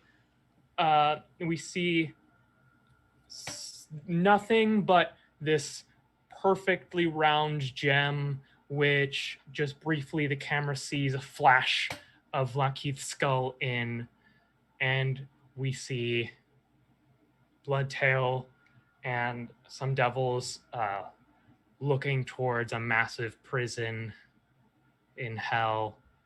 We see a massive form, the form of Yanagu, briefly rush across camera as a massive woolly mammoth appears in the foreground, and we just see a massive figure of Yanagu just slam into it, having clearly just chased it here, and slay it without really much effort. And then we cut back and we see a place that we've seen a couple of times only. A massive corpse of a titan. Most of the head, torso, and all 6 arms, but nothing below the belt. A shattered remnant of a being that could once move the plains. And set up in each hand, in the torso, and in the head, structures, Githyanki ships, an entire society, a metropolis of Githyanki, busying themselves about it. And then we zoom in towards the head, where a massive citadel sits like a crown on the skull of this titan. And we see a gem with Alexander's face inside of it. And that's where we'll leave off for this episode and season of Revenge of the Gith. Thank you all so much for joining. Thank you all for messing with a deck of many things. And I cannot wait to see you all for next season. Why don't we give some outros? First of all, everyone, please give yourself a round of applause for a successful 4th season. This is the longest lasting. Well, this and Dragonstone are about the same age. It's just we have 4 seasons of this. And as far as when season 5 will start, probably towards the end of September. Like I said, we're taking the summer off for ourselves. And just to let you know, in this time spot, in about 3 weeks, well, not this time spot, but 5 p.m. PBT, I will be running a 10 to 12 episode Morphs in the Dark campaign, which is an Animorphs skin for Blades in the Dark. But as far as the rest of the week goes, all the new seasons have started here on the channel. Tomorrow at 1 p.m. PDT, you can catch us for Nightmares from the Frontier. Our good friend Jammy has created an entire Blades in the Dark skin for the channel for us to just play in and explore, and that is happening tomorrow afternoon. Then on Wednesday at noon PDT, you can see Red Mage Ray and a whole bunch of wonderful other people like all-star cast, essentially, playing in a Tenebris campaign, or a Coriolis campaign called Tenebris. They just encountered an actual black hole in space, and we're learning how terrifying space is. Oh my god. And then Saturday morning at 10 a.m. PDT is our Emberwind campaign. It is an all-fem game called The Ghost of Axia, headed by my good friend Amani at MCatterDev. And last but not least, on Saturday evenings at 5 p.m. PDT, 8 o'clock Eastern, you can see my beautiful face and my cute face of my cute husband over on Weave the Tale, as we are going to be playing Trouble in the Turnpike, the new Fallout TTRPG by Modifius. So that's super exciting. Get to play it before most people do. So, if anyone knows anything, this is a Fallout house. There's a lot of Fallout that happens in this house, so we are very excited for this. But yeah, that's me. Everyone else, where can we find you on the internet? What are you doing in the time to come until September, essentially, before I see a lot of your lovely faces on this channel again? Ember, you are first, buddy. Yes. Okay. Hi, everybody. Is all I have to say to that. Just my fucking luck, I have to say. I knew it. I knew the moment I drew a card, I was like, I remember this because I watched that episode of Critical Role. And I was like, oh, goodbye. You know what I'm gonna say? You didn't. I'm not gonna say actually. You didn't get a chance to draw the second card, so you don't have to worry about a devil hating you. You're welcome. I'm nice like that. I think. Is that good or bad? I don't know. So I'm trying to remember because if I don't have the chance to draw it, right? Wait, I have a question for you, Rob. No, we're doing outros. No. I'll do it later. Yes. I'll do it later. Okay, yeah, I'm Ember. I show up on the internet once in a blue moon to play this game. Other than that, I'm not really around. Yeah, that's pretty much it. I'm gonna go cry, I think. Cool. Obi. I am Obadiah. You can find me on the internet at Jossa Dyson on Twitter. Perhaps one fine day you might even find me streaming on Twitch at twitch.tv/Shinobi. But you will definitely next see me this coming Friday on Weave the Tale at 1:30 p.m. Central Standard Time on Relics, where I play the Angel Auditor who doesn't need your thanks. He's already giving you anxiety frankly, what more did you possibly need?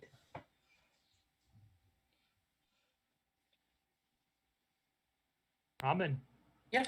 All right.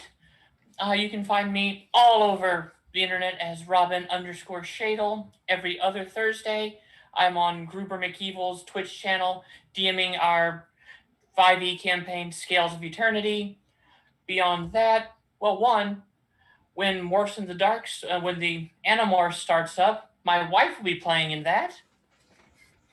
So you can find me in the Twitch chat lurking and probably causing chaos.